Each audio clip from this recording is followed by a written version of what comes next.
Zippity zoopity keepity boppity zoopity zickity zackity boopity boppity ghost dad. You want to go to the movie, but you've seen enough. And you don't want to take the kids to see. So see me at a theater nearest you where I'll be appearing and disappearing. Daddy? Diane, don't make me walk through this door. This is fantastic. Bill Cosby, Ghost Dad, rated PG. Starts Friday in theaters everywhere. Hello. Yo, it's Diane there. This is Tony Ricker. Tony Ricker? Yeah, that's me. Put the bitch on.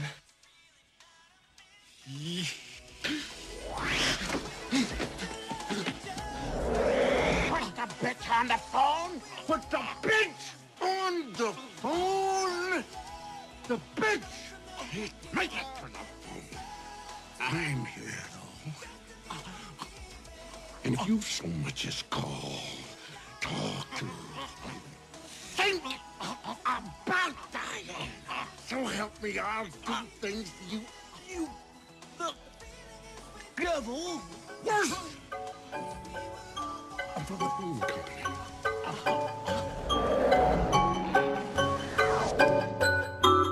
Perfect. Knox.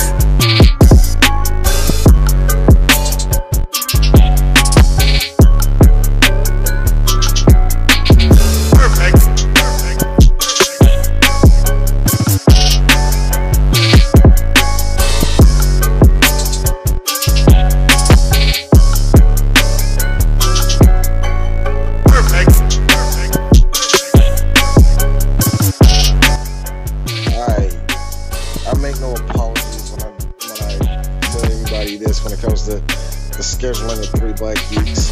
When I make these things, I don't have no clairvoyance. I don't go in with no fucking strategy or anything like that sometimes. Most of the times I don't. It just falls on votes, us voting for it or whatever have you. So I'm gonna be real with you. When I made this schedule back in, I think it was like August. Actually, no, it was during San Diego Comic-Con. I was writing down all the stuff I wanted us to do. I'm just gonna be real with you.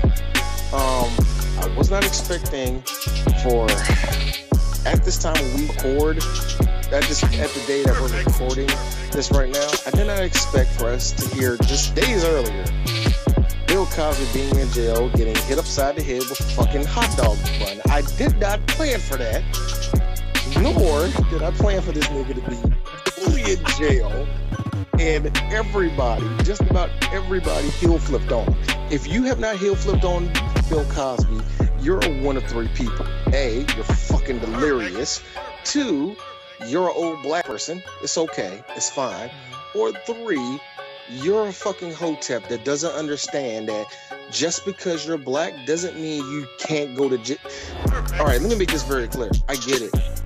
Trump, currently right now, Brett Kavanaugh, a bunch of other people, powerful white men are in power, and they constantly belittle women, rape women, assault women. They're fucking sexual predators. I get it. They need to go to jail. But as a black man, I can't have another black man do that on my watch. Okay? We can't. We just can't. I think Eris and Chris will agree with me. I don't care how pro-black you are. If you commit a crime, nigga, go to jail. Just because he gets to go free doesn't negate the fact that you did something wrong. So I'm just going to be real with you right now. If you are one of the probably few people that listen to our show and actually support Bill Cosby, and you're saying to yourself, I don't want to say, y'all gonna make fun of this black man because this is not all right, unfriend us, unfollow us, stop listening to my fucking show, dog, on some real shit. Because we're going to get into a lot of stuff about Bill Cosby, but one thing I'm going to make very clear. He is a black man. We talked about it during Leonard Part 6. We respect everything he has done.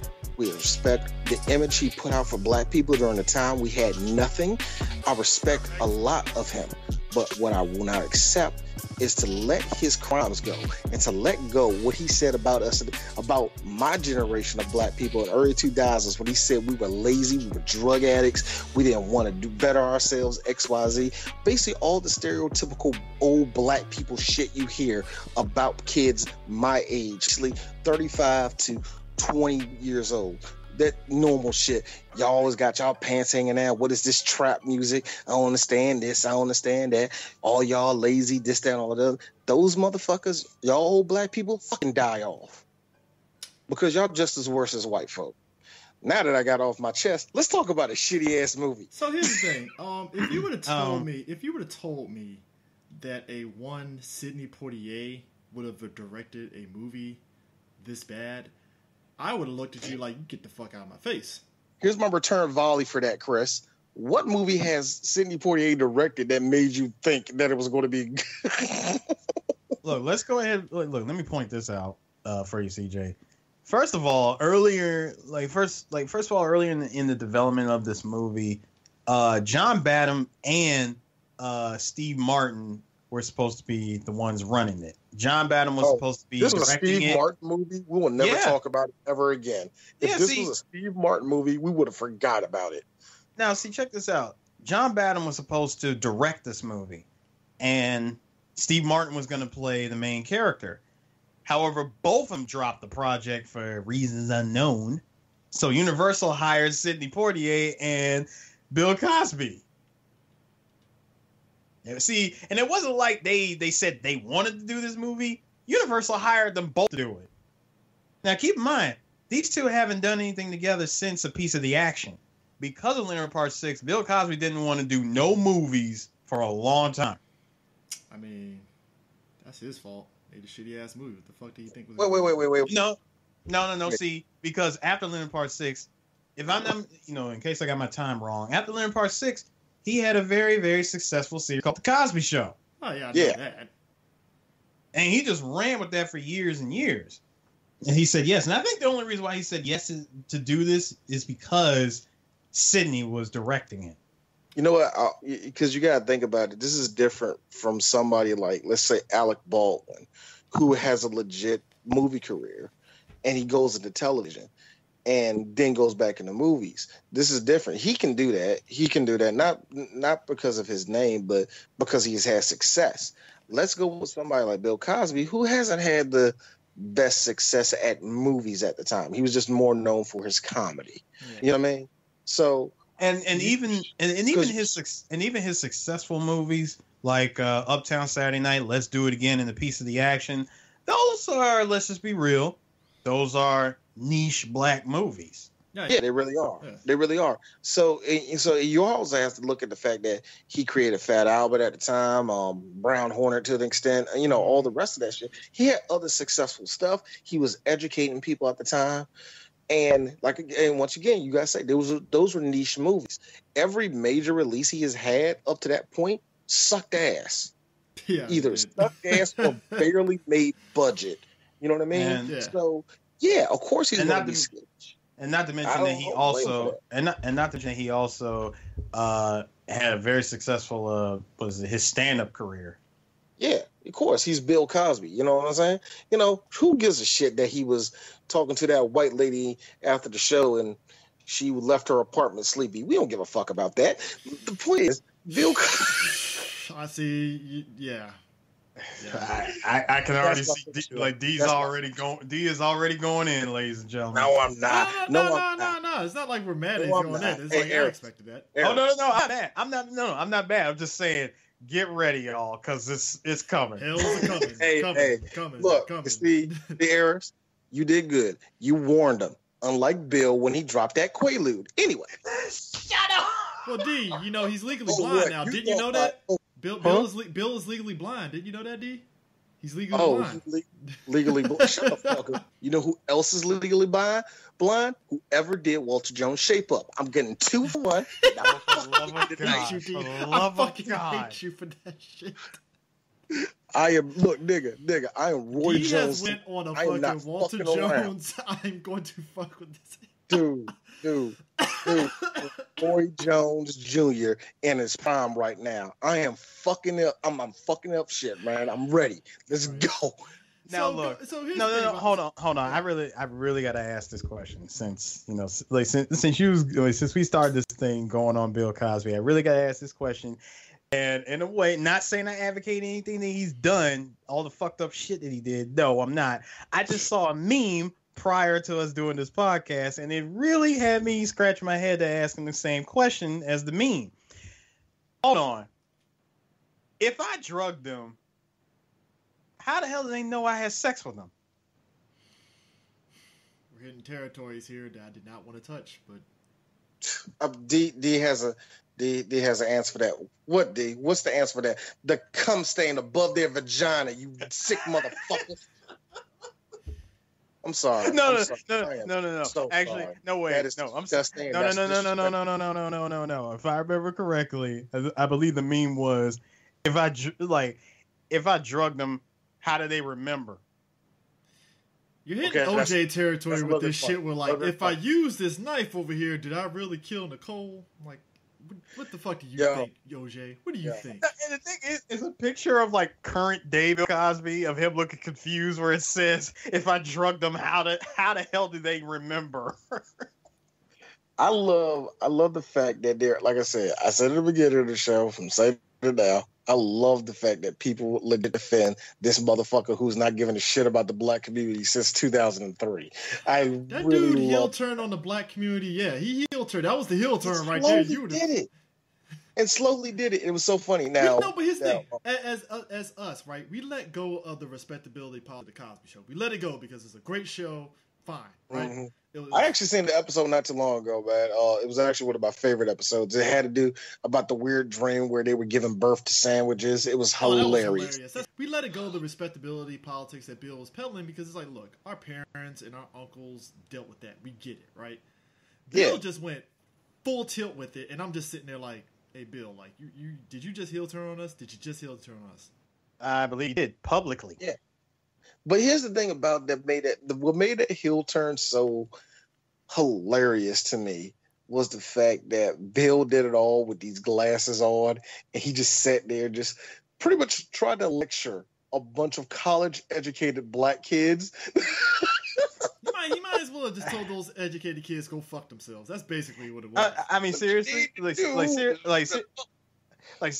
seriously, had that been me, I'd have looked at it like, hold up. Look, I get you, Bill Cosby. I respect you for all the stuff that you did. You know, like as far as TV shows, movies, and all that, yada yada yada. All that shit's great. But what you're not gonna do is you're not gonna sit up here chastise me like I'm your son while you rocking them goddamn Mr. Big glasses from Moonwalker. You can fuck I off. know, with that. right? You up here looking like Muddy Waters' cousin and shit, about to break out a harmonica and shit. And you over here telling me about Like yo, Bill, Joe Pesci called. Give him back his glasses. Hey yo, Bill. Your drug dealer called. He said he can't give you more Quaaludes for the day. You're gonna have to wait until next week until his man Rico gave the country.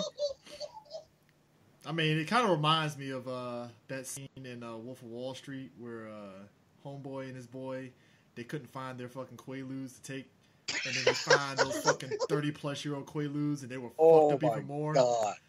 That scene, hey, Eris, you know how in Casino, our favorite scene, like one of our favorite scenes is basically how Nikki had to get out to the desert. And you know how our favorite scene of Goodfellas was how Henry had to go through that hell like that long ass day.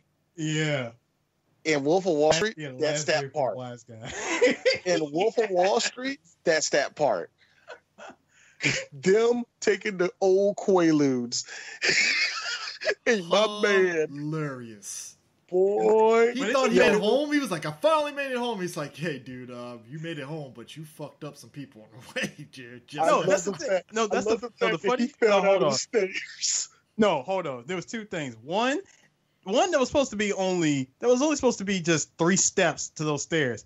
He looked with the lewds made it look like it was like 20. Second, and I want to call bullshit since this is supposed to be based on a true story, that he drove home in that Countach The only thing that got fucked up was the Countach. Nothing else. Nobody got hurt. He didn't hurt anybody. Bullshit. He killed a dog and 5 kids.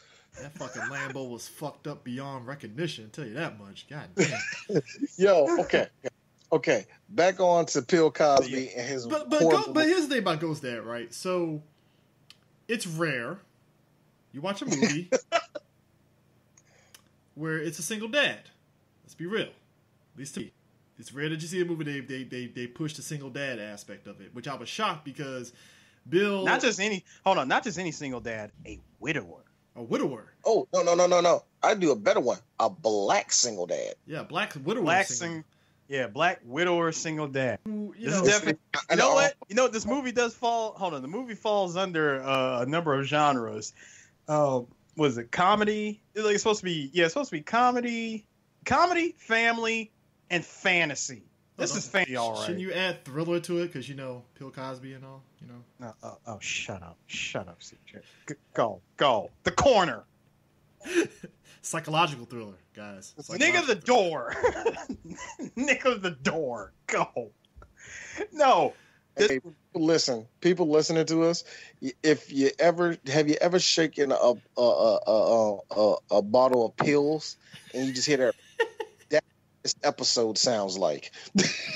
I'm like that dude at the end of Fuck Warriors when I'm shaking pills. I'm like, Cosby, come out and play. Look, do y'all know how everybody says, "Oh, my childhood was ruined. As bad as this movie is, I have a soft spot for this movie because No, I'm serious. Look, I told y'all this before we started this podcast. I have a soft spot for this movie.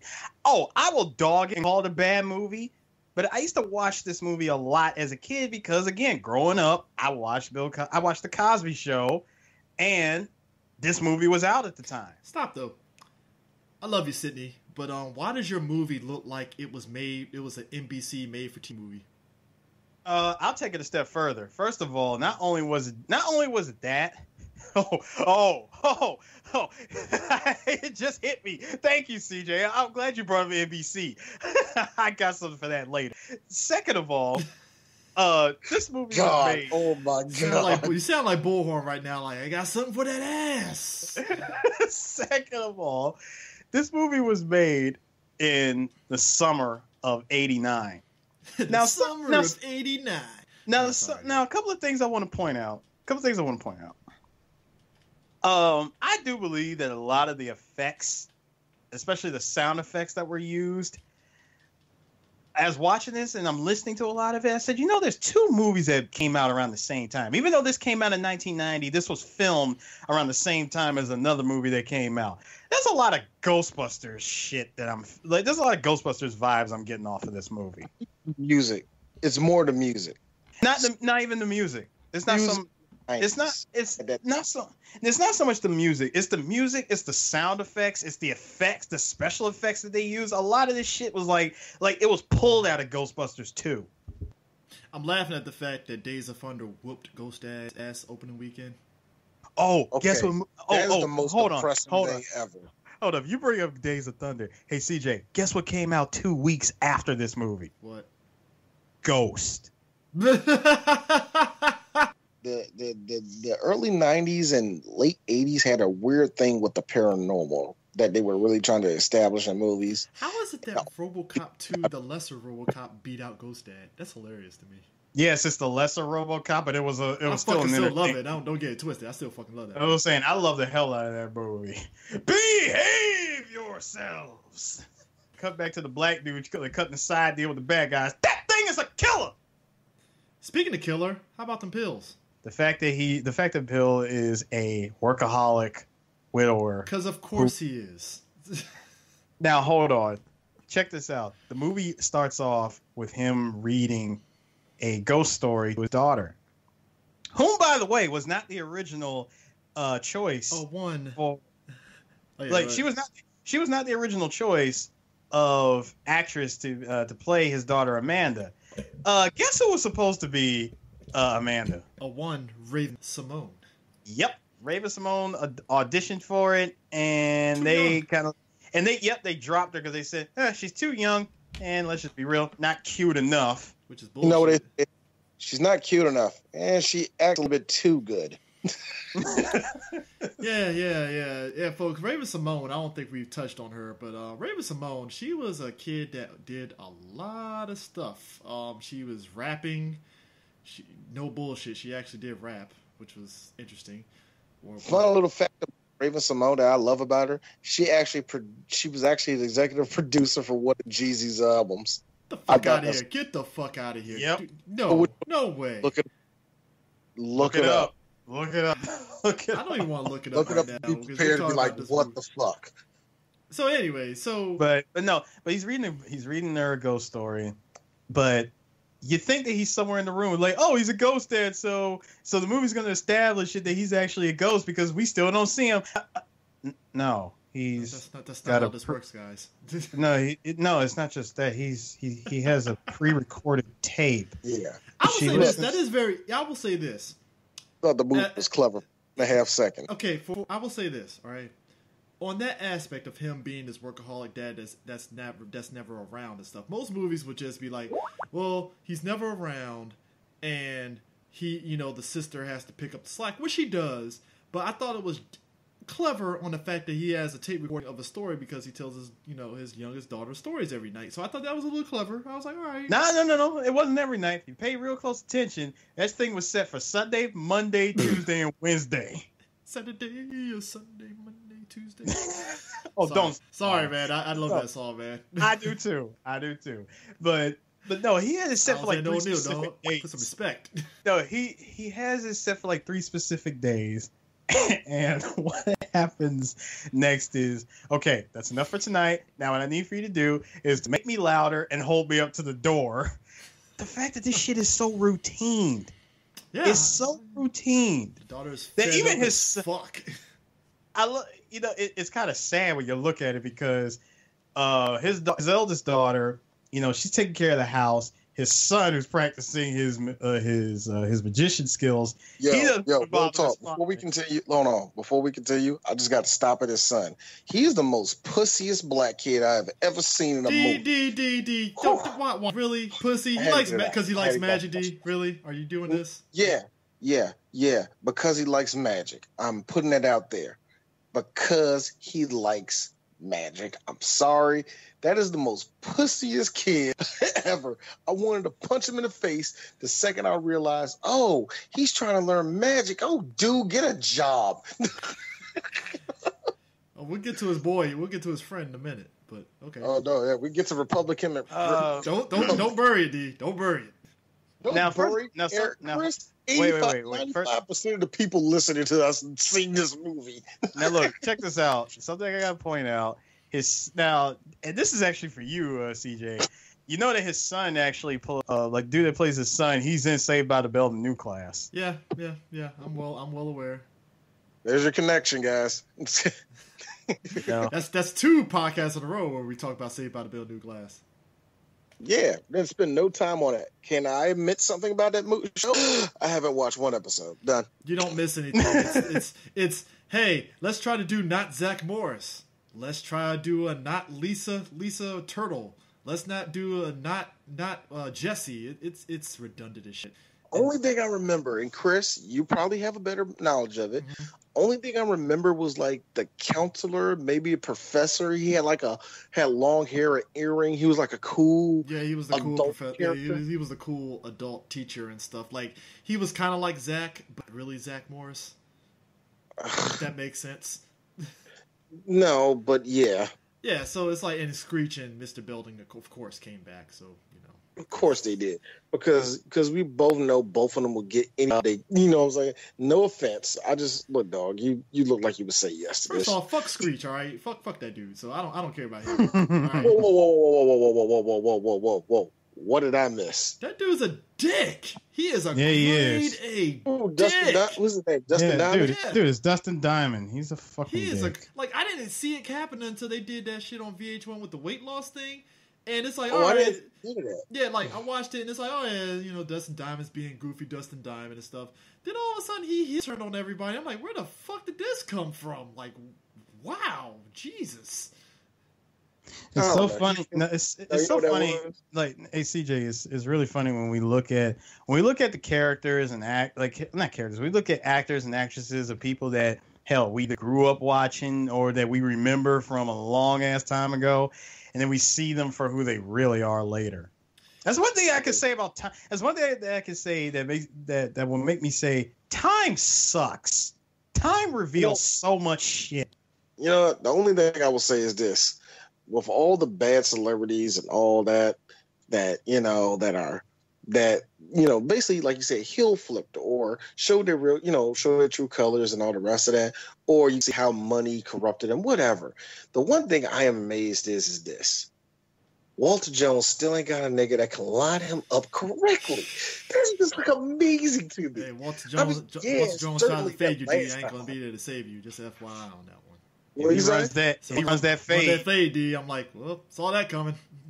I'll run that fade. He need to get a fade before he runs one at me. Yeah, you know what? I set you up for that joke, D. So you know what? You get. Yeah, you did. You did. This is why you my dick. I did set you up pretty good with that one. Now- Thank you. Now See, look. this is now why look, you need friends now in look, life. now look, in a way, this is like a giant Cosby show. It is a Cosby show, yeah. It's Just a Cosby. imagine Felicia. It's kinda like just a- imagine it's Felicia a Rashad Cosby- died of cancer years It's before. it's like a Cosby show. Not either a reunion or hey, here's some people that have either been in the Cosby Show or gonna be in the Cosby Show. Is it funny that I'm imagining a Cosby Show type opening with this cast and how fucking hilarious that shit would be? I'm about to say which opening though. The best one. the The best best one. one. Do do about to do say- do do do. You had the What, the rat one? What, the rat one? Just everybody dance. It was a wonderful time. And then, 2 hours later, he was raping a woman on his couch. And whatever. That's life. With the Cosby Show. Anyways, yeah, the next morning we kick off with Family Good Time. Oops. It's the eldest daughter's birthday, and Bill Cosby enters the scene.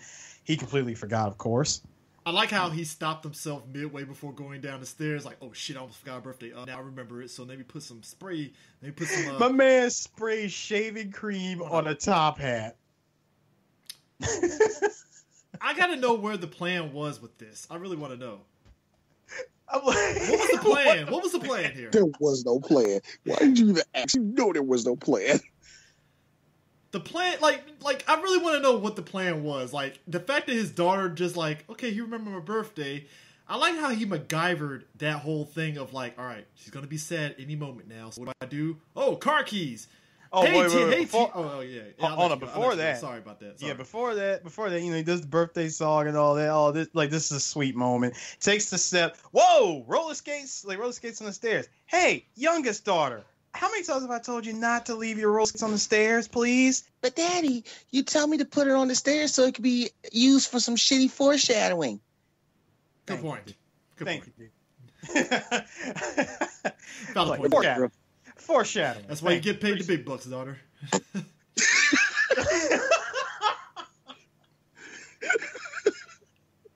Don't tell the rest. Don't tell the rest of the cast.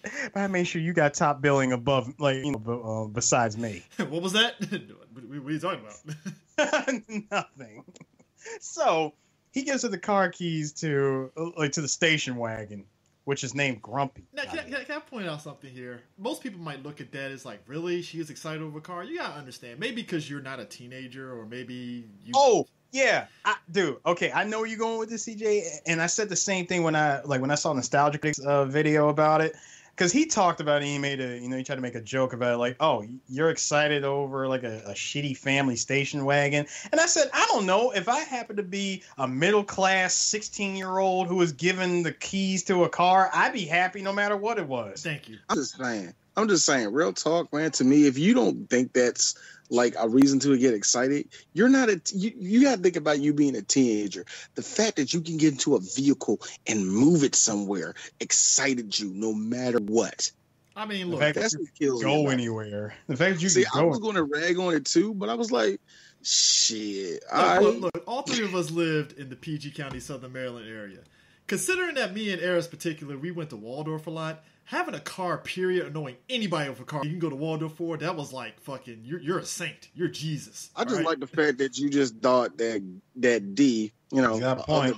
Okay, sorry. Other geek didn't never went to Waldorf, because you do realize that we all went to the same goddamn arcade. Chris, you and I probably fought each other in Third Strike and don't even remember. I assume, D, that you also traveled to Forestville Mall a lot more than Waldorf Mall. Wow. I assume. Wow. Look, Forestville Arcade City. Don't forget. No, Chris. I understand. I get it. I know the image I put off. I really do. Wasn't what I was going for. No. That's what I was going for. Christopher, this is going somewhere. Don't worry. I understand why you would say that, why you would assume that, and all that. First off, fuck you. Yes, I've been to timeout many times in Forestville, but that's not the point. The point is, I'm excluded, and I don't like it. Like, god damn, D never been out there. That's too rich for his blood. I mean, but her gushing over a piece of shit station wagon, I was like, yeah, that's very teenager. That's very teenager like. I think, you see, here's the funny thing. You know what? This is actually a prime time for for all of us to do this real quick. Hey, Nostalgia Critic, I see what you're doing. So, you know, your show is still kind of decent. You're just not going to answer no fucking questions, are you, my nigga? Cool. All right. Look, D, Wait. D, real talk. First of all, bear in mind that was from 2014. Doesn't matter. Oh yeah. Can I point out something though? That's when I wasn't giving a shit about him. I forgot. Yeah. If Nostalgia Critic isn't going to say anything, it's expecting the people behind Universal FanCon to say anything. Why the fuck are you even expecting anything? Why? Here's the thing. Chris, you talk about me with the haircut of Mr. Jones. I'm joking on the person I love. You keep on mentioning a fucking disaster. Hey, real talk. Joan the Scammer going to fucking TIFF and shit. The fuck? What's that? Joan the Scammer going to fucking Toronto Film Fest and shit. Hey, look, first off, she ain't scammed nobody. It's like, nigga, I ain't get either. I like how she's quiet. Like, she's doing the smart thing, being quiet, minding her own goddamn business, all the rest of that shit. Meanwhile, Rob, I'm talking to you, nigga. I know you listen to me. Where the fuck you at, dog? Come on, man. He's on Instagram. Man. He's balling out on Instagram. Nope, I'm not balling out. He's been posting like a motherfucker on Instagram. Just FYI. Posting what? Just regular shit. As if it never as though life just went on. Like, I'm like, oh my god! So nobody's legit going to get their money back. You know what? I don't care. I don't give a fuck. I'm not throwing nobody over the bus no more. Hey, JB, if you want to give me like $1,000 like 8 years from now, go ahead. Hey, Rob, if you want to put me in a lineup, cool. But here's one thing. I'm going to bring up Universal FanCon around. I want to see how y'all react. Just because look, you know why I can say, here's the best part about this. You know why we can say this shit, Eric, guys? You know why we can say this shit? We didn't organize none of this. And Chris Ben told your ass, go over to the Marriott. Omar Gooden as a Republican. Super Republican. And Cosby jokes Republican. I'm sorry. A 1989 Republican. I like how this is the version of this is like the second movie I done seen a black person be shamed for being different. And Omar Gooding and Annette Chavez. That being said though, Chris brought this up offline. Chris like, hey D, how wild would it be if Omar Gooding really was a Republican? And I just say the truth. That actually would not fucking shock me at all. That would not shock me. We were joking. I was like, yo, let me tell you something, man. When he sat there and was like, so you a Republican now, huh? And I like how he smiled like, well, you know. Because it reminded me of that Key and Peele sketch with the fucking black Republicans and fucking, and fucking Malcolm Jamal Warner rolls up there, pulling up his pants like, yeah. Just in his glasses and shit. I'm like, Omar Gooding will be fit in perfectly.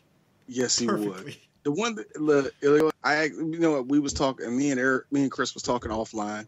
And Eris, I have a question. Which was the whiter show to you, Wild and Crazy Kids or Double Dare? Double Dare. Ha! It was Double Dare. Told you, D. Told you, D. No, because you want to know what saved Wild and Crazy Kids from being a super white show was the fact that Omar Gooding was there.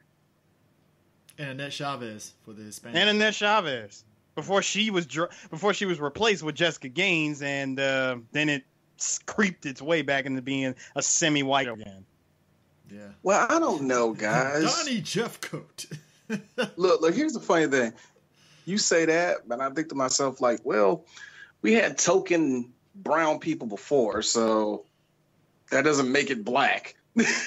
But in the case of Double Dare was all Mark Summers. Well, yeah, but it was kind of funny. I was asking Chris. I was telling this to Chris. The only reason why I picked Wild and Crazy Kids was because every place they went to with Wild and Crazy Kids was like miles and miles away from black people. So I mean, D ain't lying on that one. But here's the funny thing: it came down to who had the more colorful contestants. And as much as I want to say that Double Dare did, I can't remember no black families or no black single contestants. I really can't. On top of that, Wild and Crazy Kids actually has celebrities. Yeah, you're right. They had celebrities, and they had other stars from other Nickelodeon shows.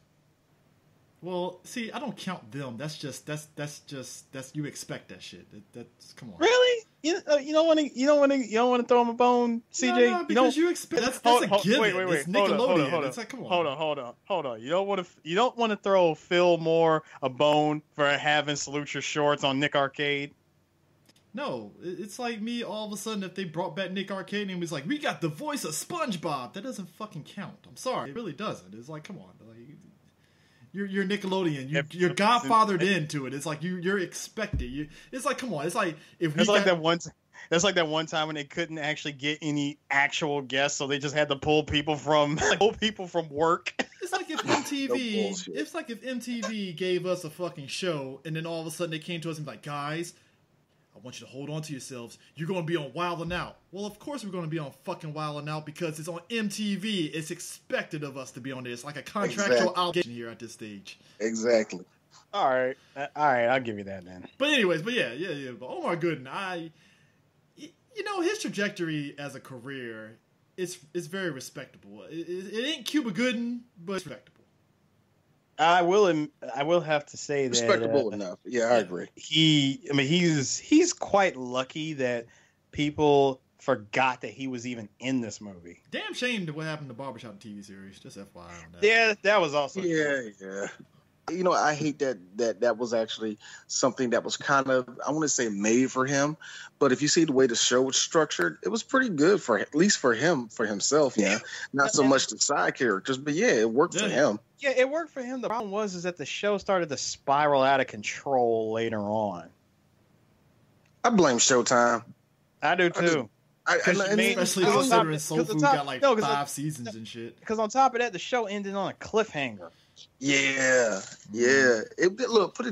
While I won't say it was better than Soul Food, I think it had a lot of potential to at least go on for a couple more seasons. But I think really just the ratings weren't there for the show. On top of that, Michael Collier was funny as hell on that show. Oh, wasn't he? He was the best part of that damn show. He was. That's a damn shame because I know that's like one of your dark horse favorite comedians, man. And he was hilarious. He was hilarious on that show, bro. Man. He's like one of my super favorites. I really love that dude. See, that's funny. That's funny. Yours is Michael Collier. Mine is DC Curry. That nigga has me dying every time. DC will always be funny because he never wears out his welcome on his comedy. At least to me. He doesn't because comedy is straightforward. Loud nigga, talk like this. He talks like my uncle. Like he could tell a story like my uncle. Like if you go to family reunion, you got that one uncle that could tell a story and it's fucking hilarious. Bro, it sounds just like it's a quick story. You got it. It's hilarious. First of all, DC Curry is he's been everybody's uncle his entire career. All right, He's literally looking at John Witherspoon like, "Yo, hold my beer." seriously. His entire career, he's been everybody's uncle.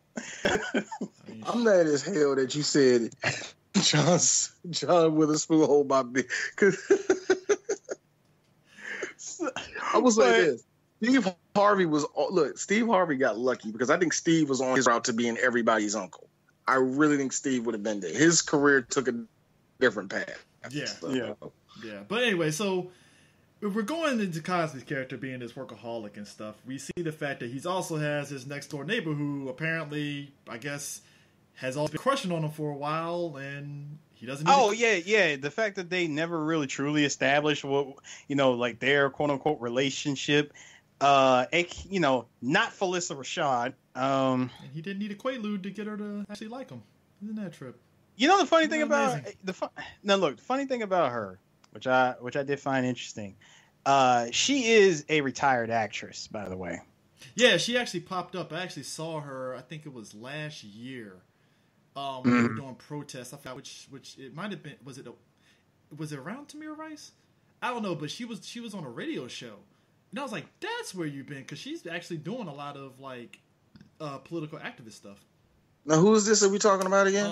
What's her face? Denise Nicholas. Yeah, Denise Nicholas. Oh, Denise Nicholas. Yeah. But here's you gotta understand. But she's been doing that for years. She's been doing that. Well, for I didn't years. know that. I didn't know she was like Carol Belafonte and a lot of other people where she was just doing it for a while. So yeah. She became a writer a little like a while back. Yeah, that's the one thing that makes me mad about black people is that we have like Ebony Jet and all the rest of these magazines that tell us about all these celebrities, whether they be high profile to mid level to low level, who actually do amazing work within their communities. How is it that it took a long ass tweet for everybody to realize that the light skinned mom from Fresh Bad Layer is the embodiment of Black History Month? Like we should have known that from the the embodiment of Black History Month and Black excellence all rolled into one. Yeah. Like Denise since Jump Street. And the only Denise Nichols is the same way. Denise Nichols is the same way. Here's the one thing and this is the one thing that's amazing to me. I hate this about my own race is that they're, especially the women of the 70s and 80s, they're incredible women. If you really look at their history and all the rest of that shit, you're like, holy shit, why are we worshiping you? Then I think about Bill Cosby, like, that's why. Yeah. But I mean, because we're following Bill's example. Her character basically and I get it, but whatever.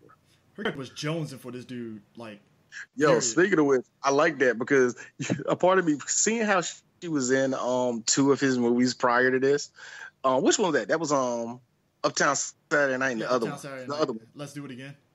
Let's do it again. Speaking of which, Eris, what's your favorite one? From those three? Yeah. Between Uptown Saturday Night and Let's Do It Again. You know what? Shout out to our boy Ty. I really like Let's Do It Again. Nah, I always because I have my reason. The only reason why I love Let's Do It Again is because I saw that movie more than Uptown Saturday Night or A Piece of the Action.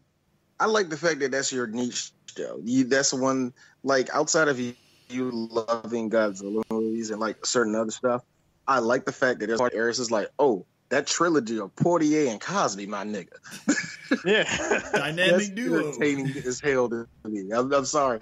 It could be because, and I told this, and I said this before we started recording this, I was like, I'm not a fan of 70s movies. I'm really not. I can't watch too many of them. So I don't have too many of them I like. So when I hear people so you kind of like the staples like Cooley High and shit like that. Basically. Oh God, you want me to know that?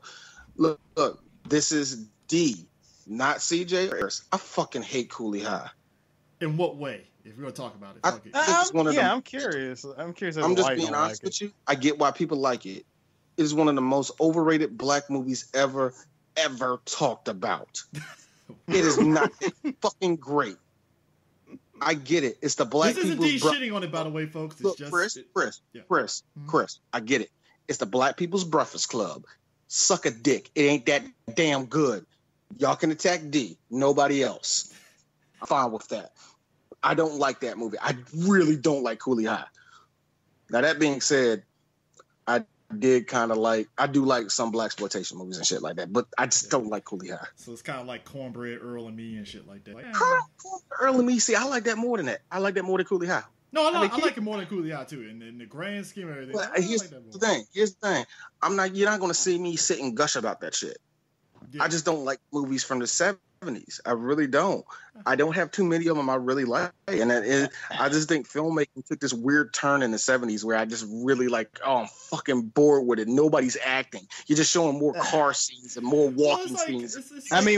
D, I can understand. I mean, for one thing, I can understand why you don't necessarily like it. I mean, for one thing, it's a movie that was way before our time. Yeah. And, and even though I have some 70s movies that I can just go back and watch, just even though I wasn't a part of that era, it's still an entertaining movie for me. Oh yeah. Yeah, and there's no problem with that. I just like put it this way. You know what I hate about about movies from the 70s the most?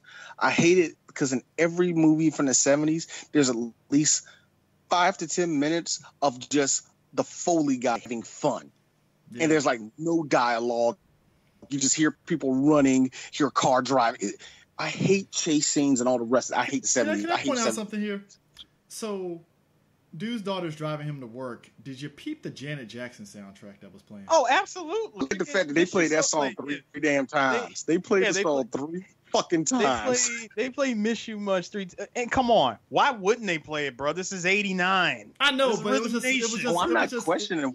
No, I'm not questioning this. Like, the music in the movie, that's really the only good music because everything else just comes out like stock music. It's like, I don't fucking care. Like, what is this? And that's what I'm looking. It reminds me of a movie that we might do one day. It reminds me of the Coneheads where they had no other song. They had Tainted Love. Sometimes did you know the Coneheads actually had a fucking soundtrack that charted? I'm sorry, it charted? Yes. Let's continue with this movie before I get mad at other stuff. Yeah. So he drops him off at work, and he works at a, is it kind of like, isn't he like a financial kind of like industry? I'm going to say financial industry because, his boss. I want to look, they kept referring to it as the firm. So, yeah. So I would say either a law firm or something. Yeah.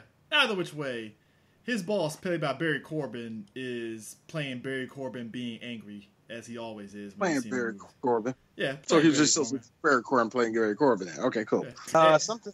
Now, a couple of things I want to point out. The fact that he's we see Bill interacting with people. Now, yes, in fact, we don't even see his boss Barry Corbin. We don't even see him until like a little later in the movie. But there's something I did want to point out. When he got to work and he got on the elevator, this goes back to something that you mentioned much earlier, CJ. Like, why does this feel like an NBC movie and all that? Because all those crusty ass white dudes that he got in the elevator with, those weren't just people that worked at the firm. Those were the executives of NBC. I like the foreshadowing. You know what they said? You know what they all said? Hey, Bill. After this movie, we'll talk about that. We'll talk about you taking over our company. Yes, you have the money for that, right? You do, of course you do. Yeah, Ghost Dad. It's gonna make so much money. I can cover it. Yeah. I like the fact that that makes me feel that people that knew that fact, Eris, that makes me think that those are the motherfuckers that say, "Oh man, Bill was going to own ABC." Can you imagine if Ghost Dad was the movie that make or broke? It was like either going to be the make or break if he owned NBC. That would be fucking hilarious. That would have been hilarious. No, I got to be real with you. Just going to have to be real with you. That is the white man's game. I wouldn't be shocked if that was actually the truth. It's like they had a meeting where it's like, all right, look, if Ghost Dad breaks box office, we'll give the nigga NBC. If it doesn't, you gotta make that bar kind of high. No. CJ actually said that perfectly. That was perfect, CJ. Thank you. Not give it to Bill, not give it to Mr. Cosby. Give the nigga a chance. It's like give that nigga the damn chance. That's exactly how that shit went too. Like We're not giving that another chance. Now let's give him a game show, but let's not give him another chance. I mean, because to me, it's like I look at it and I'm just sitting there like, yo, if Ghost Dad really did break box office, because if you really look at it outside looking in, it structurally is a very just like, the fuck is going on in this movie? Because here's the thing, foreshadowing and the fact that they get on the elevator, here's how where this movie doesn't care. So the elevator wires breaking as they go into the top floor. Bill gets to the top floor, gets out the elevator crashes, and no fanfare, no shocking, no, oh my god, an elevator crash, nothing. All right, couple things I want to point out. Hold on. See, that's that Leonard Part 6 bullshit, man. That's that Leonard Part 6 bullshit again. Okay, it's Leonard Part 6, but guess what? This is actually a lot more subtle. It's not as in your face. Is it? Is it though? No. I get where you're going with that, Eris, because I kind of do too. But I mean, it's not funny. That's the thing. No, it's not. No, it's not fun. No, look, it's not funny. Just like how Leonard Part 6 isn't funny. Let's be real. Leonard Part 6 is Bill Cosby's City Hunter. Shit. Oh my God. A movie no one asked for. You know what? Here's the funny thing. That is deep cuts. You dude, I will, when you get back to fucking Maryland, I'm buying you a 6-pack of fucking IBC root beer, dude. That wow. Holy fuck. Wow. Hey, Eris, you want to get a hooker from me? You know you are. Hooker and 6-pack of root beer. God damn, I didn't even put that kind of connotation. I'm sorry. A hooker and a 6-pack of root beer. That sounds like what a 60-year-old white man we wants to get a hooker. First off, all three of us are old, so we're already washed at this stage. All right, we might as well just. Sorry, what? We're already washed. We might as well just beat everybody to the punch on our washedness. Just beat them to the punch, like fuck it. But that was something I really, really had to point out. As much as he wanted to bank on Ghost Dad and how much he shits on Leonard Part 6, I said, the better movie between this and Leonard Part 6. It's like I'd rather watch Ghost Dad more than Leonard Part 6 because Jesus Christ.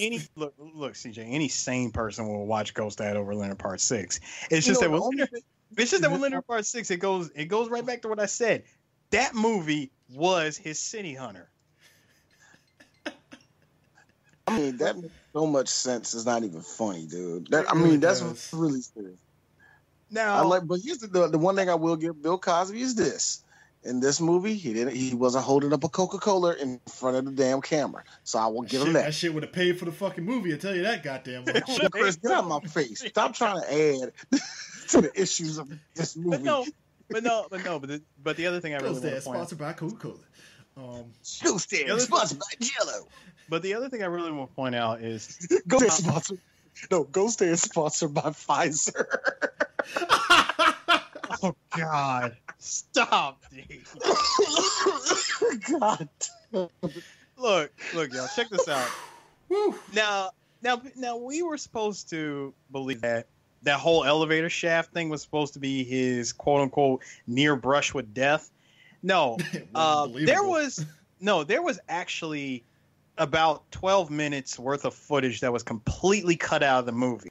And I didn't know about this until I came. Yeah, please explain that. We probably would have forgotten about that. Yeah, good. Yeah, explain that. Now, when I moved to the States, because again, I used to watch the hell out of this movie when I was in Germany. When I came to the States, I saw it on USA.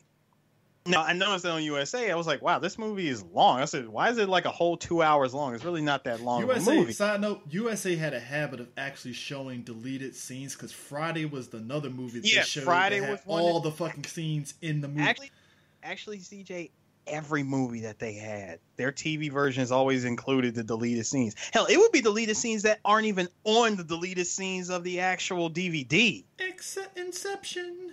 No, but anyway. The thing with this movie is they added the deleted scenes on the TV version, and you can only get it from that. Even though this movie did come out on DVD, VHS, and all that, they never put them in. They didn't even give it its own section of like deleted scenes. Like they just cut out completely. They were only for TV.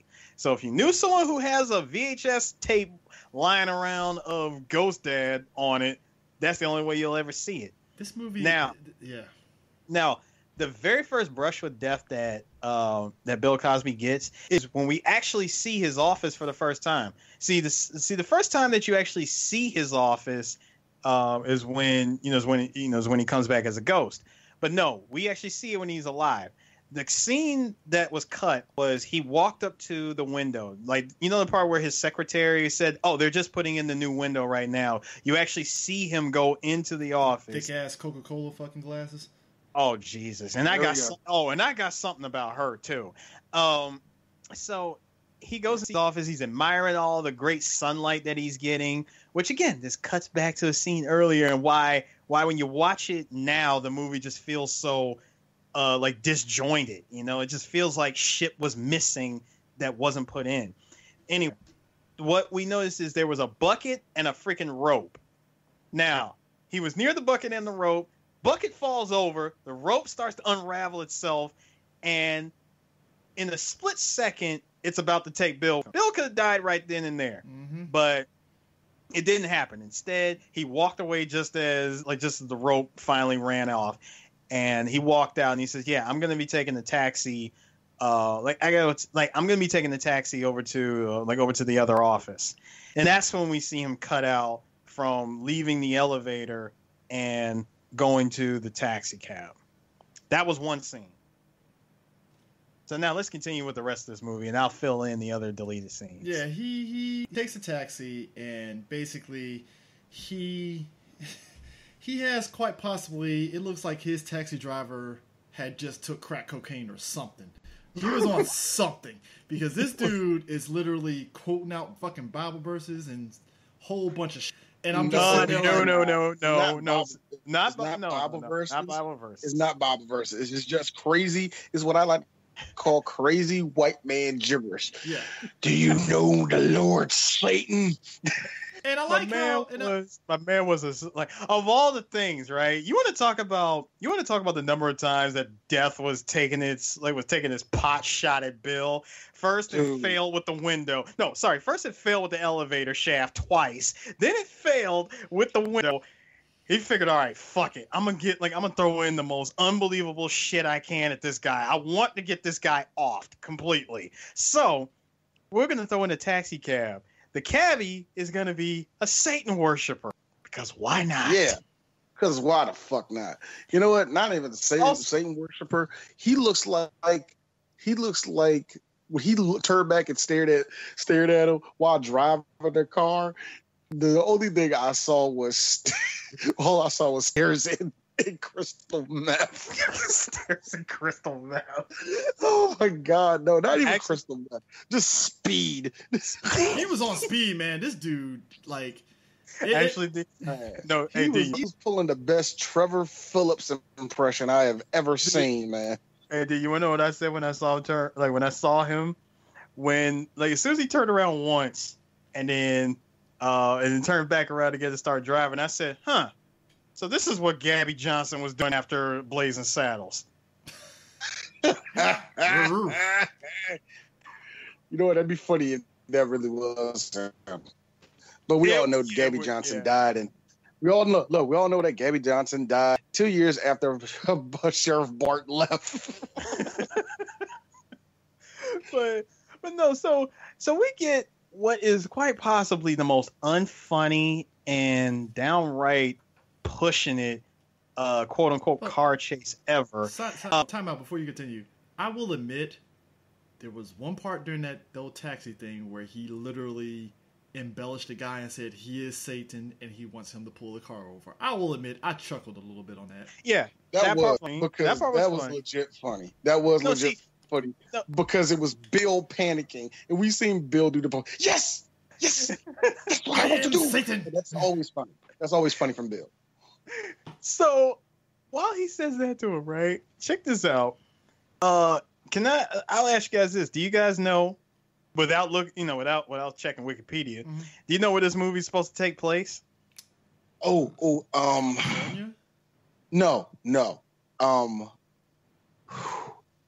Because I seen two buildings. Mm-hmm. Okay. Can I make a guess? Go ahead. Is it a Midwest? No. Fuck. Okay, I already know what it is then. It's Philadelphia. No. Fuck, what is it then? This movie is supposed to have taken place in Seattle. I couldn't fucking tell. But takes place What? in Seattle. Yes, D. Takes place in Seattle, but was filmed in LA. See, that's why I thought it was in California, because I was like, I noticed that was Yeah. L.A. Yeah, they Because I filmed all wanted this to in, say it was L.A., but I couldn't tell. they filmed it in LA, but but the story setting is Seattle. You know what? You know what would have helped? I'm just going to throw it out there because, D is not a filmmaker and I'm low grade to this. But you know what would have helped? A fucking caption would have fucking helped. But see, they're not in 2018 where every movie, including all the superhero movies, plaster Belgium, They just plaster. DC. No. Like DC, No. Virginia. Every other No, hold up. movie. DC, Virginia, London, space. Hey, look, I love No, Captain America: no. Civil War, but I died laughing at the things like Belgium, Seattle. I'm No. like, oh, Jesus Christ. The worst one is actually not a Marvel because Marvel is egregious at that. They need to stop that shit. But the one movie that was the best one, Miami Connection. Somewhere. Man, So- I fucking died on that shit. What did say? Somewhere in Orlando. Yo, those are the best ones. That was the best caption ever. So check this out, y'all. So after we get these crazy ass jump cuts of this car ride, because one moment we're in the city, the next minute we're in the suburbs, the next minute we're Black Dynamite. See that thing in Black Dynamite where he was like, "I'm Chicago win. I can't believe yeah." Yo, no, we got the obvious. Hold up. We got the freaking what was it? Yeah, we got the ramp and the ramp and mattress from Rambo 1 where he leaped off of that freaking cliff down the hills of suburbia. The only question I had is this: with all the jump cuts to different parts of the city, I like when he finally got to the bridge. I'm like, wow. So we're in the mountains of California all of a sudden. Yeah. You know what movie? Fuck it. Why not? I mean, look, I've been in that part of California. So I immediately knew where that bridge was. I was like, wow, this movie just jumped all over the place, didn't we? The best part, that reminded me of what was that? I think it was the first Austin Powers and the second one where he said, you know what? These hills, he said, the hills of London look nothing like the hills, like the mountains of Los Angeles. It's like, I feel That was the second one. Yeah. So check this out. So here we get some more hijinks. The car is like literally on the edge. And did This you is like a how, Looney Tunes. No. This is Looney Tunes territory. Oh, it's super Looney Tunes. You know how just off of continuity, how that shit didn't make any sense. Did you notice how first it literally hits the curb, but yet the whole car slides as if it was being pushed on a damn conveyor belt through through the damn guardrail. Eris, are you implying that the effects in the continuity of this movie is bad? Because I will not have you besmirch the good name of Mr. Bill Cosby. Now, if you don't excuse me, I have to go to his trailer and prepare his girl. D, if you would like to rewind back to what I said at the beginning of this podcast, I watched the hell out of this movie and loved it as a kid. So therefore, I am within my rights to shit on this movie and everything associated with it as much as I want. Well, look, Eris, I would like to continue with you, but I have to go to his girl. She's like waiting in his trailer, and I have to let her know that Mr. Cosby will be there. He gave me this drink for her, So, look, I'll talk to you in a minute. Hold on.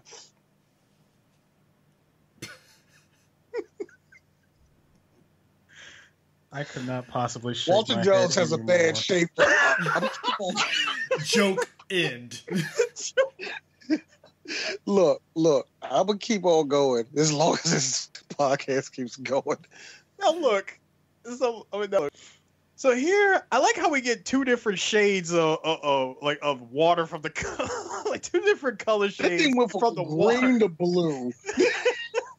It's like, hey, I'm like, Bill, yo, man, take your pick, man. I mean, I'm like, yo, how many takes like was this where you were in front of obvious green screen?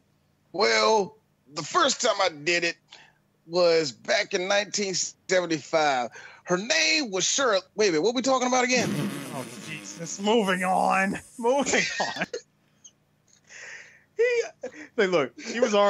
He's mad as hell at this cab driver, right? And he says, look, we're here. I said, I don't know what the hell is wrong with you. He said, but you should never come to work with that too. Opens the door. Ah, what the hell? What? First off, time out. Why didn't you go on the opposite side? Well, Chris, because the joke would not work. Duh. You know, it doesn't make any sense. He knows. They both know that they hit the guardrail on a bridge. So why would you say that we're here? You know that you were supposed to be going to a bank, which, by the way, we completely forgot about that. So did the movie. So Yes. they crash. They just He's kinda all- walk care. away from that. And he just holds onto the door for dear life. Finally, he manages to get back into the cab. And he says, look, take it easy. Just relax. We're going to figure this out. Yes. And I love how the cab driver refers to him as Evil Master. It's like, yes, Evil My Master. Lord and Savior. Oh, Lordy, Lordy, Lou. And by the way, going back to Looney Tunes territory, looks down, notices, your wallet. No! Famous last words, by the way. It's not really a Gucci. It's an imitation. And Only hits the thing- water. The only thing I can say, I want to say physics don't work that way. I want to say that this is stupid, but this is Ghost Dad. What do you want?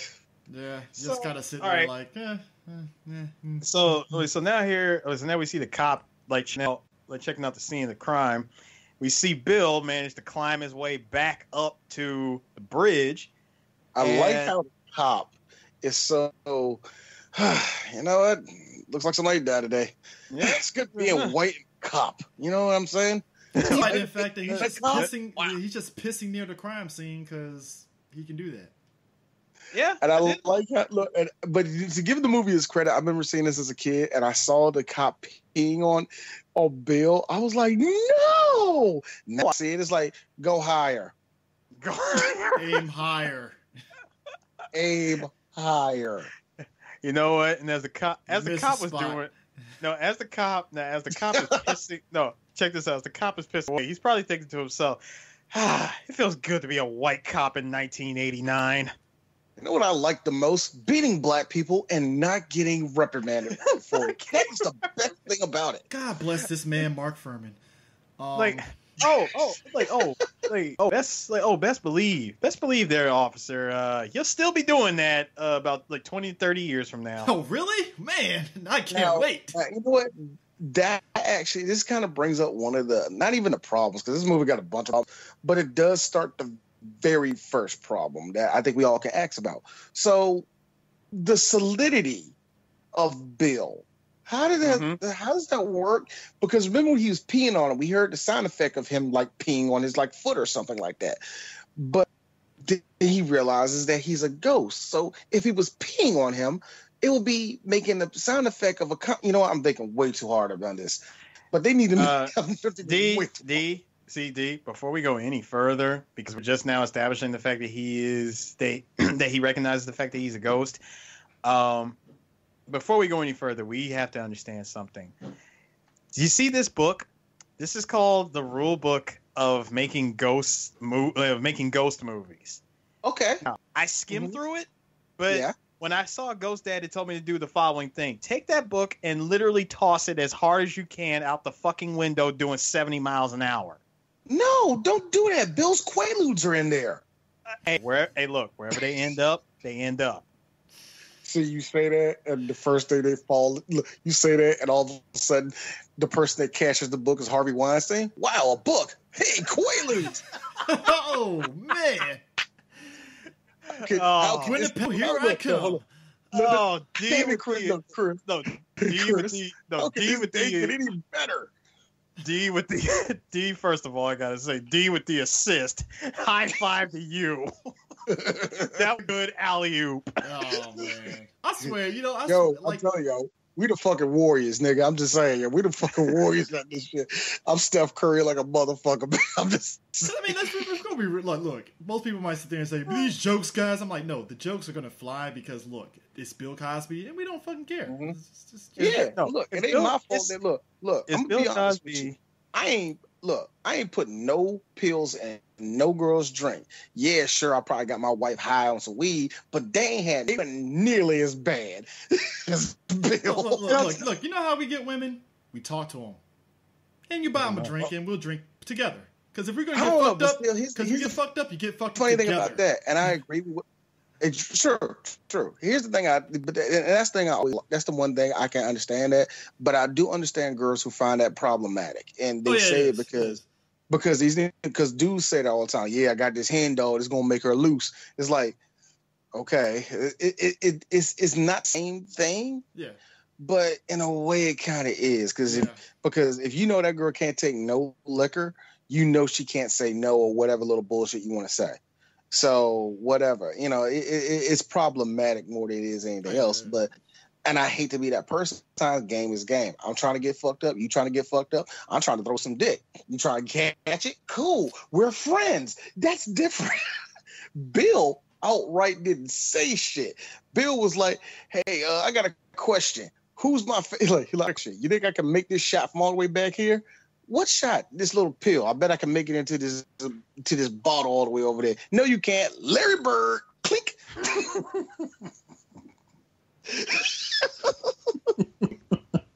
Actually, I got a question. It's Bill Cosby. Did he say bird or magic when he did that? Magic. Magic for the magic. Kobe.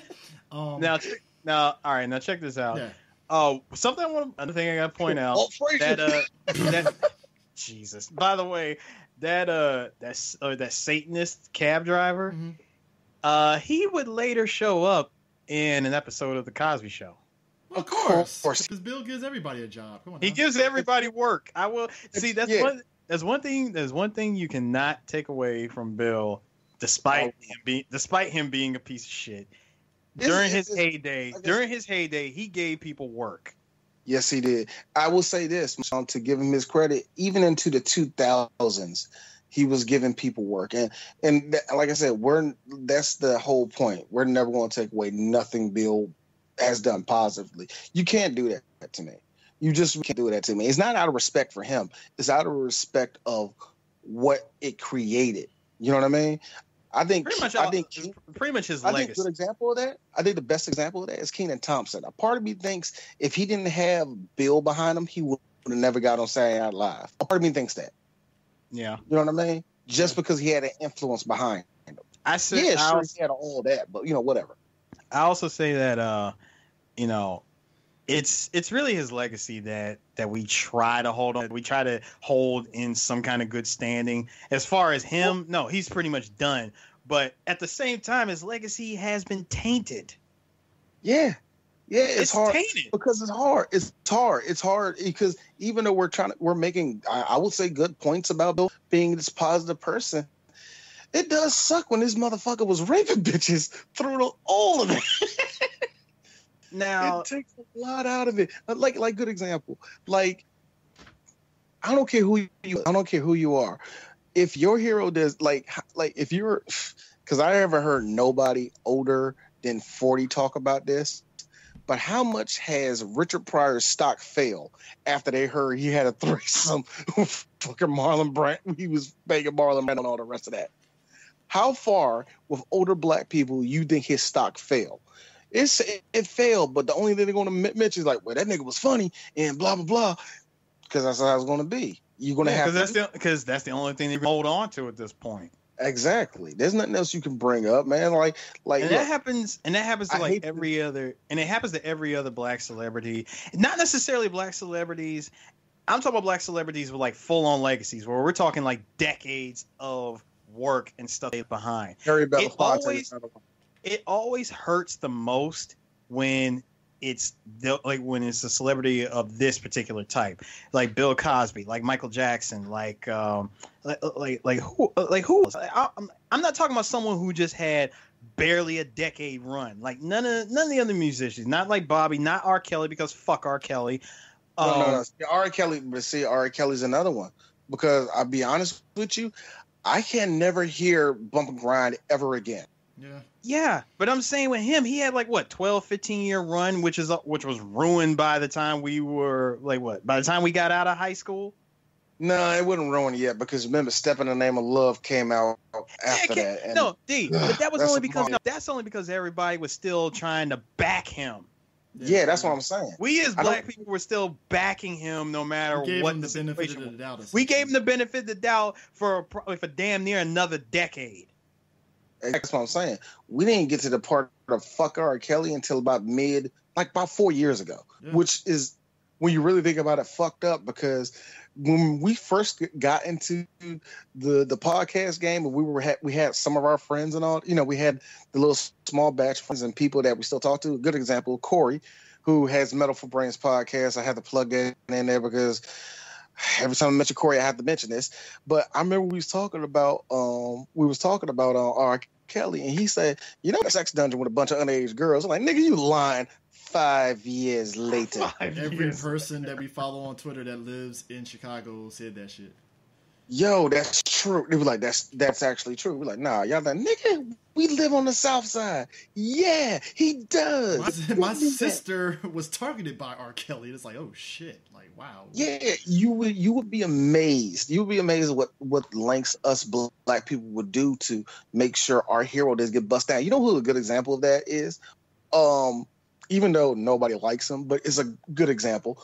Umar Johnson's a good example of that. People will back up everything he says because he's speaking truths that Dick Gregory told us 15 years ago before him. People think it's like this amazing thing, and they go to the amazing length of saying that he's a prophet, that he's a wise black man. Come to find out, he's an ignorant nigga from fucking Philadelphia that lied about everything he has ever done. But guess what? People still back him up. Black people still back. It's one of the best things about us, but the worst things about us is our loyalty. Black people's loyalty is weird as fuck. So the second deleted scene is after he goes through. Well, I'm sorry. After a bus goes through him, and I remember that in the commercials too. By the way, boy, you want to talk about that's an effect that people have overused so many times in these movies, man. In any of these paranormal movies where there's a ghost, a car with him goes through them, that's the old reliable. Yeah, like that's good old reliable. It's like you can't fuck that up. So that is. Oh no, the car's coming for me. The car goes through you. Oh my god, you're a ghost. That is a back to the well if I've ever seen one. Yeah, also, yo, 80s. I get it. Y'all made that in 82 and you want to use it to death. I understand, but you got to stop. Hey, man. Hey, look, bro. It's the last year. Look, this is the final year of the 80s. Let them have it. It's like this. Hey. I'm going to allow this in Ghostbusters 2, but after that, it's really old. So old motherfucker. So after the bus goes through him, he's looking around, checking himself like, what is going on here? Like, no, this is a dream, right? This is a dream. I can't look, I know I'm not dead. I got to get out of this dream. Now, if you remember, you see him running, right? You see him running, you notice that it slows down and it does that quick fade. It does that film dissolve of him running to him walking back to his house, right? Well, he didn't go home. He actually went back to work. Yeah. Good thing they cut that out. Because I'm pretty sure that was shenanigans, wasn't it? No. In a way, it actually made a lot more sense because he found himself back in the city. He was trying to talk to people. He was looking around and noticing things were different. And he looked and he actually saw himself in the mirror, which he realized there was no reflection. Again, all this stuff would have fit the movie. Yeah, this would have made the movie better. And they completely cut that out. And Easy on the word better, but yeah, I know what you mean. No, it made it better. If you, like I said, D, if you were able to find, if you could find this, like find the USA version of this movie, watch it. It's a much better movie. Now, Hey, Eris, I got something for you. I'm never watching this movie again. look, I just If it's look, background noise, It sure. won't be an accident if I see this movie again. I'm just saying. Look, all I'm saying is, if you could, if I had the power to do it, and if I had it on me, I would have said, "Look, here's the USA version. Watch this shit." Boom. You know what? You know, You know what that reminds me of? It reminds me of the director's cut of Halloween 6, where it's way better. But the only difference is that it's still kind of stupid. It's sort of like that, where it's like, put it this way: the movie is still bad. Yes, absolutely, without a but doubt. it's The better. movie is still It's bad. way better. Not only is it better, it just makes a lot more sense. Yeah, exactly. I know Now- what you mean. I'm not knocking you for saying that at all. What I'm trying to say is I'm not saying that, knocking you for saying that, is that we have had examples of that, and that's the best one I know of, which is Halloween 6. It adds in a plot line that they completely took out. It only gives Paul Rudd like 15 less minutes than he had, and they don't make him the main star of the movie. They focus more on Donald Pleasance. It is a more flowing movie. Now, yes, granted, that's a director's cut and not deleted scenes, but still, I know where if it was that version instead of what you got, you would think, well, it was bad, but you know what? It was a competent movie. You know what I mean? Yeah, it makes the movie a lot more competent when with the deleted scenes left in. So, Exactly. so again, he sees himself and he's like, "What is this? If I'm dead, then, this heaven? Is this hell? Like, what is this? I expected, I went to church every day. I gave money to the church. I prayed. What is this? I expected this. I expected to see heaven. I expected to see people in white, angels, and music, and all this stuff that he's really trying to wrap his mind around. The fact that he's dead, but what is this? That's interesting because I'm pretty sure that's what that girl said. What is this? All I did was just walk in here. I wanted to talk to Bill. I wake up. I don't know where my drawers at. I don't even know where they at. You ain't stopping me. You ain't stopping me. Oh, yeah, by the way, Walter Jones got a bad shape. I'll say this, though. All right, so the rules that Cosby and I guess and them came up with this ghost is apparently if it's complete darkness, you can see him. This was, look. Yeah, and even that rule book went up its own ass later.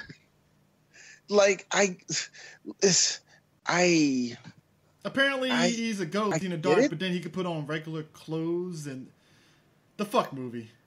You know what? Yeah, you're right. This is what happens. This is what happens when you're trying to. He's either the Invisible Man or he's a ghost. Take your pick, movie. Funny. Oh, it's funny you mentioned that. I was sorry, CJ, because this movie, Bill said it himself. This movie is supposed to be a combination of Topper and the Invisible Man. Then do the fucking Invisible Man, then dummy. But instead, that's right. It's gotta be lose when Mercy isn't fucking smart. Hey! Don't blame Bill. Blame the director. Bill was just the actor in this movie. Wasn't the writer. Wasn't the producer. So you're blaming? Wait a minute. So you're going to blame a person who's higher up? Academy Award winning Sidney Poitier. How dare you, Eris? He made film. Look, he directed film. Look, Eris. He directed films such as, but he directed the classic. Shut up. But Raising the Sun. Yeah. Raising the Sun. Yeah. Am I blaming someone who? Excuse me. Am I blaming someone who pretty much had this project dropped into their lap, hired by the studio, Universal, and all they had to do was just direct it? Meaning they read the script, they liked what they saw, they knew that Steve Martin was going to play the character, so they wanted to give it to your best friend Bill, and all they say yes. You goddamn right, I'm gonna blame him. I mean, let's be real about this. When your best friend that you've been in movies before tells you can direct a movie, are you gonna tell him no? Of course not. You're not gonna tell him no. Of course not. If one of y'all did this, I would have done the same thing. But at the same time, he is not above blame for this movie and it's and it's bullshit rules that they tried to apply and it didn't work. By the time this movie ends, none of the rules work eventually. And when he gets back, he notices his children, which I found it hilarious how he walked through the door and fall into the floor. Now, if he fell to the floor, what was he laying on? Are you implying logic to a movie that just says "fuck logic"? Eris? I don't get that either. That's the one thing, though. No, I don't it's get not even logic. where- I'm just asking a legitimate question. No. You're asking a legitimate question. I'm just. That didn't make any sense. Like, he sits down on the couch, like, yep, I'm just gonna sit on the couch in complete darkness. I see my kids. They're watching Super Sloppy Double Dare. What's gonna happen to them? Who's gonna take care of them? And I like how his kids turn around completely, not even freaked out by the fact that their father was home, made no noise. He just happened to be in the chair. Oh, hey, Dad, you're home early. That's awesome. And hey, Danny, wait, what? You can see me? Yeah, I can see you, but I can't hear you. I did find that funny. They said they were like, "Hey, we can see Dad, but we can't hear him. His mouth moving, but no, I'm not hearing anything." And that's when the oldest comes in there, turns the light on, and then boom, he disappears. They freak out, and they have what I like to call, kind of like charades. And yeah, when they did the charades bit, that was wow. You know what? That was on the deleted, not necessarily a deleted scene. It was like additional lines of dialogue. Was them playing the charades game, and once he got it, once they got it, they figured out. They was like, "Oh my God, what you're saying is you're dead and you're a ghost," and that's when they cut back to when they said he's a ghost, and they start freaking out and It's a Gundam! laugh. Oh Jesus! And then that's when that's when it sinks in. It just sunk in like, oh God, you're dead. You're actually a ghost. Yeah. So then they try to figure out, well, wait, can he talk to us? Is there anything he could do? All of a sudden, the son, I love the fact that the son all of a sudden becomes an expert and says, "Hey, Dad, try telepathy. I think that's how ghosts communicate." You're a fucking dumbass, son. You're a dumbass. I'm just like, no, I'm looking at the movie. I'm looking at the movie, and I'm looking at the son like, all right, expert, ladies and gentlemen. The magician is obviously an expert on ghosts and communications. This kid's a fucking medium. Okay, fine. Check out the big brains on bread over here. You gotta understand, all kids are, man. All kids are. We know about the paranormal. Now again, his daughter asked him, "Are you gonna go away like Mom?" And he actually managed. That hit hard. I was like, man. When he started to talk, it's like, okay, this is Bill Cosby being silly. Even though he's supposed to be talking and his voice is supposed to be completely out of tune, he's concentrating, but at the same time trying to speak. I don't know, guys. If a part of me thinks if this movie was made like 15 years later, people are like, Bill Cosby is making fun of the mentally ill or something like that. Something makes me feel. Yeah, you know what? I get that too. I get that. Vibe, even though he was clearly trying to concentrate, but it does look like, yo, Bill, you ain't funny, nigga. That's fucked up, dog. I mean, but look, it's supposed to be him speak. Look, his voice is already supposed to be out of sync with his spirit body, which, if you can, again, this movie tries to throw in rules that don't make sense. But speaking of shit, you have to understand, this is a movie about a father and him being a ghost and him still trying to be a father. Look, I don't know either, nigga. I really don't. Exactly. Now, just when things couldn't get any more goofy, that's when the special effects department the B-tier special effects department from Ghostbusters kicks in. We see him fly. We see him float around the living room. He goes through the wall, goes up the stairs, and then we see him come back again, and he flies out of the house, and he's gone. He's whisked away to London. You know what it reminds me of? It reminds me of that shit from fucking Beverly Hills Ninja when he got to go to the fucking plains to talk to his master and shit. Oh, you mean like how every other movie did that shit in the 90s? Well, Chris. Hey, Chris. Now that's a deep cut, nigga. Because out of all the special effects... Beverly Hills Ninja, my because, nigga. number one, Chris Farley is fucking God comedian to me. Actually, it was two... No, hold on. It was two movies that did that in the 2-year period. Both Beverly Hills Ninja and Ace of Nature Calls. But here's the thing. I think Beverly Hills Ninja was the funnier one. To me. It was. Because Chris Farley... I would add Wayne's World 2 in that when Wayne went to the dunes to meet Jim Morrison, who was played by Johnny Depp. Come on, Wayne, you gotta sit there and have faith in your peoples, man. I'm mad that you remember that. Anyway. With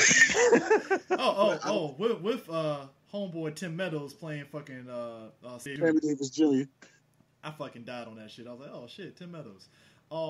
But yeah, he goes up there and he's talking to a Brit, like not just any Brit, a paranormal researcher named Sir Edith, played by Ian. I got it. Here's the thing. I wanted to make it known that this guy was knighted. He was knighted. Yeah, he was. I think if you're a Brit, that's automatic. Like pop. Chris, that doesn't work. Chris, that doesn't work. And also, you calling them Brits is very offensive. Look, I call our boy John a Brit, and he doesn't seem to mind. I'm just saying. Hey, Chris, I can't believe you took me seriously all day. I did. I can't help it. You know. Now, but anyway, but yo, I like how over enthusiastically British he is. Young chap. I've been trying. No, speaking of John, I have been trying to get John to talk like that, but he lived in America so long. Was like, dude, why? Why the fuck would I talk like that? He's talking like a New Yorker now. He's like, fuck you. He talks like a New Yorker with a British accent now, which is amazing and awesome. I love that. But anyway. Oh, okay, now check this out, guys. Now, this is where the movie really wants you to understand that it's applying its rule book and trying to establish like some sort of structure in the realm of the, what? You know, in the realm of, hey, we have a ghost, we have a movie. Let's see how this works. Here's our rules, played by this wonderful actor here. So take it away. Thank you for that, Eris. It's a ghost. It's a cat. Put it in a shirt. Bumsy, I quit. I quit. You explained it just like that. First off, number one, that joke will never not be funny anymore. It's like, it's a cat with it in the shirt. Bam! Bam! Bumsy, I quit. You know what? It makes me sad that John Tron is a piece of shit and he's not making nothing no more. It makes me so sad. But D, anybody that's a piece of shit in real life, we always have the old jokes. We do. I mean, I'm just saying. Those old Look, here's the thing. Bill Cosby's a piece of shit, but there's always the Cosby Show. There's always the Cosby Show. There's always the Cosby Show, and if you want to be a tormenting parent, give him Bill Cosby's picture pages. They're kids. They won't. Yeah, I'm saying they're kids. Thank you for that. And there's always kids. Little Bill too, so you know. There's Little Bill, but yeah, I mean, there's kids. You know what? I'm kids. surprised. They're kids. They're not going to question it for probably for another 12 to 15 years. Oh yeah, because I'm waiting for my son. Hey, Dad. So, why was Bill Cosby a good guy, but at the same time you hate him? Sit down, son. Let me tell you. Let me tell you a story about a few funny episodes of the Cosby Show, and that time he raped a woman in '94, and nobody talked about it. Anyway. So check this out. So the rules of publishing is apparently nonsense. But go ahead. It is like a whole bunch of nonsense. It does sound like it, but he tells him, look, so yeah, apparently you're a ghost, but you have yet to enter the afterlife because, think of it as an afterlife paper. Like think of it as afterlife paperwork that someone just happened to get mixed up. Like, wait, what are you talking about? It means they, pointing at heaven, screwed up. So, your soul is not, basically, his soul isn't supposed to cross over until Thursday. And I laughed because even he laughed at when he said, wait. You really, like, you mean to tell me you think that you're just going to wander around as a spirit for like what, for more than 3 days? Look, I've never known anybody that I've worked with to ever last more than 3 days. You might make it to Wednesday, maybe even Wednesday night, but no, it's completely impossible that you would ever make it to Thursday. Mm-hmm. I'm laughing at the fact that Bill is literally on his point of trying to negotiate when he needs to go back. And I'm like, yo, Bill, I don't think it worked that way, dog. And he has to, he has like, look, can't you just send me back? Send me back. I have to, look, I have stuff that I have to take care of my kids. I will give him this. Mortgage on the house is due too, so you know. I'm just saying, shit needs to be done. Shit's got to get done. And I will give him that. He's a ghost, but at the same time, dude, he's always thinking of his kids. Yeah, despite his own, like, hey, you're a workaholic. You're never hold on. It's DJ Sue right there. And you guys want to put him in jail because he raped a bunch of... I did not say that. You know somebody is. I know somebody is, but I'm letting you... Look, D, I know somebody said that, but I'm letting it be known in this podcast that I did not say that. You know what makes it so funny for me? Like, I know that somebody's going to listen to this that is like, how dare that? Like, why do y'all listen to us? I've said that several times in my life. Why the fuck are you following us on Twitter? Why are you doing this?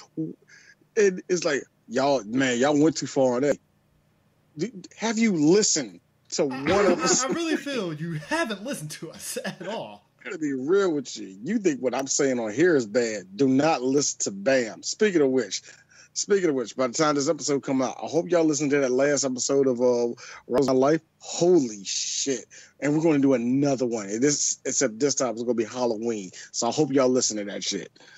Like, man, you guys really seem to have taken that joke a little too far. I take it you haven't seen Forces of Nature. Huh? What? Huh? What? Huh?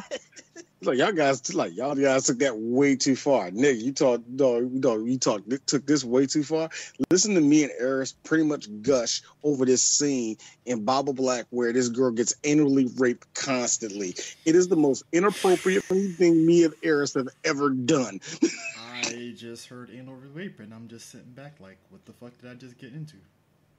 Look, it was anally raped the first 15 times. After that, Amari was clearly having fun. Let's just be real, Eric. She's just having fun. Person was raped, and all of a sudden, like, look, nigga, keep going. Now you're just being selfish. Now you're just fucking with me. I love it. Now just fucking. So, all right, did that really happen? Yes, it did. So he tells him, "Send me back, please." Fine, I'll send you back, but at the same time, I need further readings. I need to study this. I'm gonna call for you again. All right? Fine, whatever. Send me back now. I like how Bill Cosby is getting frustrated with the guy that's trying him. I think that's the thing, but I do think that's the one thing that rubs a lot of people wrong. Rub a lot of people wrong with this movie is that Bill comes off like an asshole. Yeah, because it's like his older daughter, especially to his older daughter, man. She's like, I do everything cooking and cleaning. He's just jokes. Like, you kind of should appreciate your older daughter. I mean, yeah, you're going to give her the car, but you're not really appreciating what she's done with the kids. Exactly. It's kind of weird because there are several times in this movie, I think we all said it, but what's the fucking moral here? It's a passive aggressive level of dickish too, by the way. It's like this. What's the level? Like, what's the moral here? Is that we always listen to your parents? That you should only do like that. You know, if you don't do what your parent wants you to do, you're going to get into. What the fuck are we trying? What's the point? Somebody talk to us. All right, so check it out. So he gets back. He goes. So he manages to get back home, and his boss calls him. So now he finds. Man again. So he finds out. He finds out that you missed the meeting. You're supposed to be closing a merger deal. And, you know, of course you can't just tell your boss, hey, look, boss, I'm very sorry. I missed a meeting. Something happened. I don't know if anybody told y'all, but there was a car accident and a taxi and a bridge. He didn't mention none of that. Yeah, he mentioned none of that. And apparently I'm dead. So you're really talking to a ghost. I mean, that's would have been the first thing I said. And while I'm dead, I can say this, man, fuck you, fuck your mama. I took a shit in your house in flush. I would have said a lot of that. It's like, what are you going to do? Kill me? What you gonna do? Kill me? God already took care of that, nigga. God forgives. I don't, nigga. Thank you. So actually, he's like, here's a good example. I would have haunted him on the toilet. Like, wait a minute, are you dead? Yes, I am. But give his kids $1 million or I will haunt you for the rest of your life. He didn't do none of that. I gotta be honest with you. His boss looks like he goes to church at an evangelical church. So no, his boss looked like he goes. His boss looked like he goes to the same whatever freaking country club that Don Amici and what's the face? Oh yeah. The guys from Trading Places. That same country club. They look like they all go to the same country club where all the servants are old black men. Yeah, all the servants are old black men, and the place is just filled with stuffy old white men. It's like your brother's dying. Fuck him. That moment always gets me. I'm like, dude, he did not give a shit. Hey, we're gonna be real about this. That's peak old whiteness right there, dog. That's the beautiful stream in cinema in my opinion. Fuck him, Don Amici. Fuck him. I need another shirt. Hey, no, just get a picture. Just get a random picture of Don Amici like smirking. It just says "fuck him." Nah, you gotta get Don Amici from Cocoon and just say "fuck him." It needs to be the Don Amici with that little pervy mustache that he had back in the '60s. I need that. Oh man, that's the one. Oh my god! I think we just created a good T-shirt. Anyway, all right, check it out. So he has to devise this plan. Like, oh god, how the hell am I going to get to work? That's going to be my main question. But before he figures that out, he spends fly to the fucking place. But he could.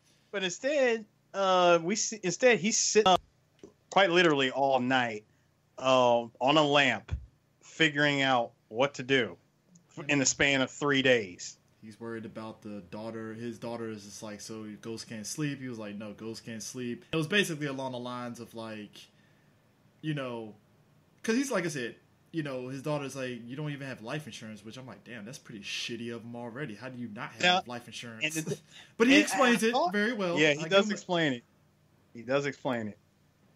It was basically like he used the life insurance policy to pay for, I guess, his wife's bill, the medical bills and stuff, and I guess whatever she was going through. I'm going to guess cancer. Didn't work out, and it put him in a position where he didn't have life insurance. And she's like, how you going to take care of the kids? And it was just kind of one of those, like, well, I didn't think that far ahead, which I'm like, as an adult, I mean, I don't have kids. I'm pretty sure D with his 3 kids, I'm pretty sure he's thinking ahead, like, okay, I got to get life insurance. I got to do X, Y, and Z. First off, because life insurance to me is a fucking joke. Second of all, but I'm just saying, I'm pretty sure you still forward thinking on other shit though. Here's the thing. Here's the funny thing about this movie. This is where I relate to it only in a certain way. Because, and no offense to you two, you're not won't really get this. Your whole mode of thinking changes up, and I know a lot of people see irresponsibility. They see somebody who has a plan. It is not easy being a parent, period, because life still fucking happens as far as you don't get a promotion you want. You work really hard and you don't get what you need, or shit just happens where your kids get very, very sick. Or in the case of she got sick and he ran through all his savings. So it's easy to judge somebody, or a parent more so, about what they need to do as a parent, but you don't know it until you actually become a parent, how big of the scope becomes, how insurance becomes triples as far as importance, how certain things as far as little as paying attention to your kid and as major as getting a house, everything changes in scoping all that. So it's really easy to judge. Now, I don't judge Bill's character too much as a father in this. It's just that the moral seems to be jumping as far as, like, wait a minute, there seems to be a lesson here, but I don't know what the fuck the lesson is. I lost track of where it was at. Yeah, because where I get weird is like, wait a minute, so is the lesson to always listen to your father? Is the lesson, do you like always cherish what are you trying to tell me, movie?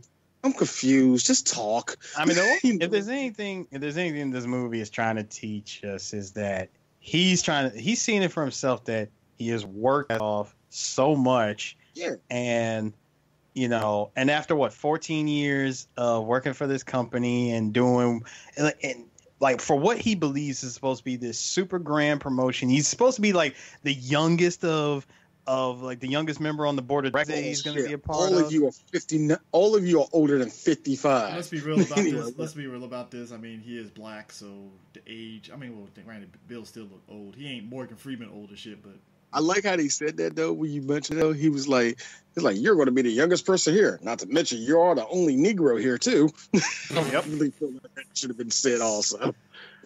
So of course.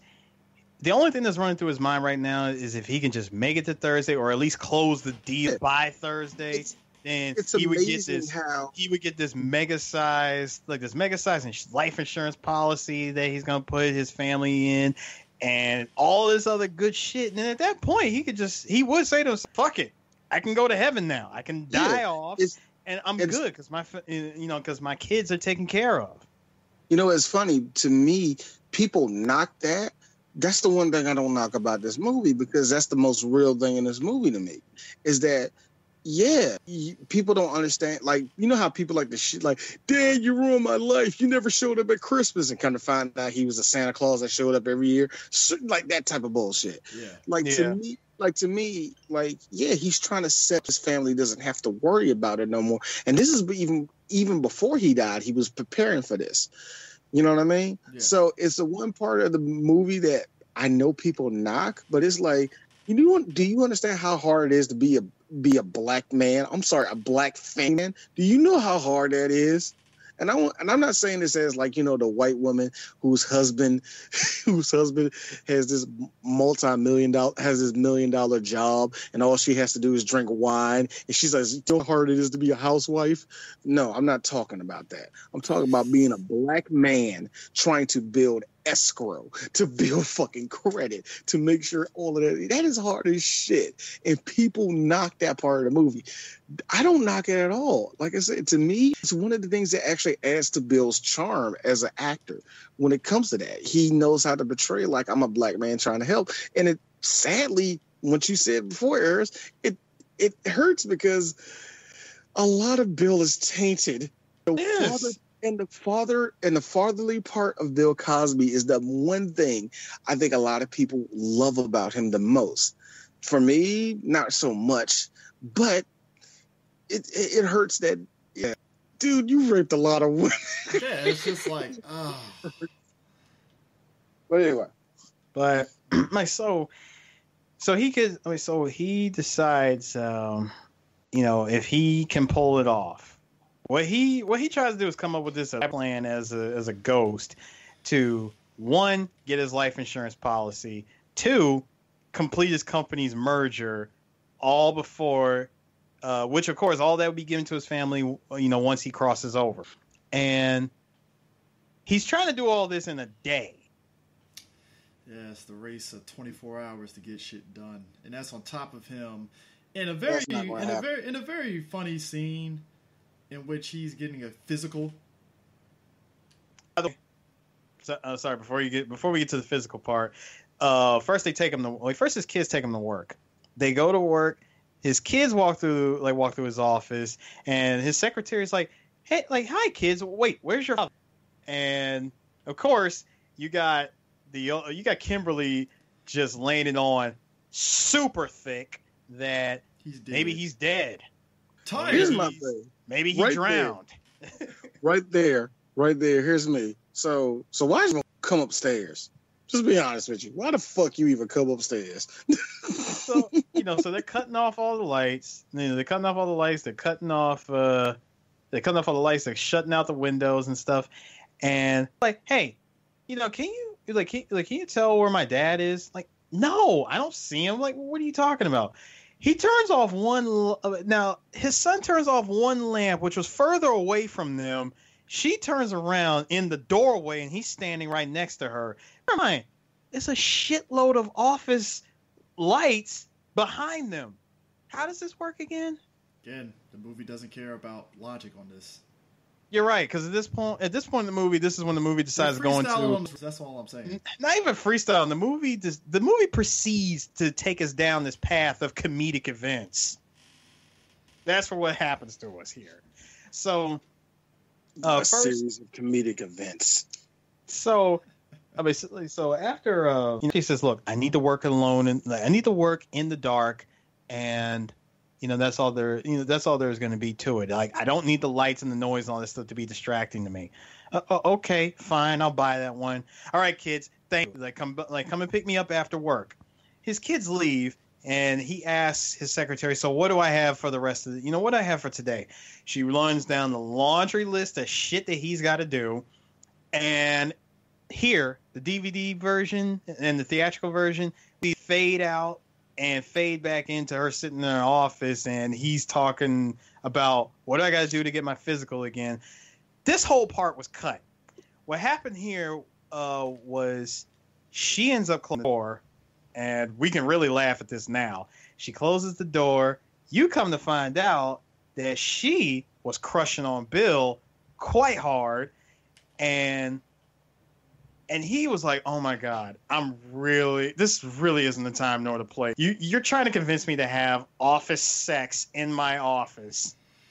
Well, look, he was uncomfortable, and he didn't have a special pocket full of pills with him. Well, D, no, D. See, before he could even, she turned her back and was like expressing her quote unquote lust for him.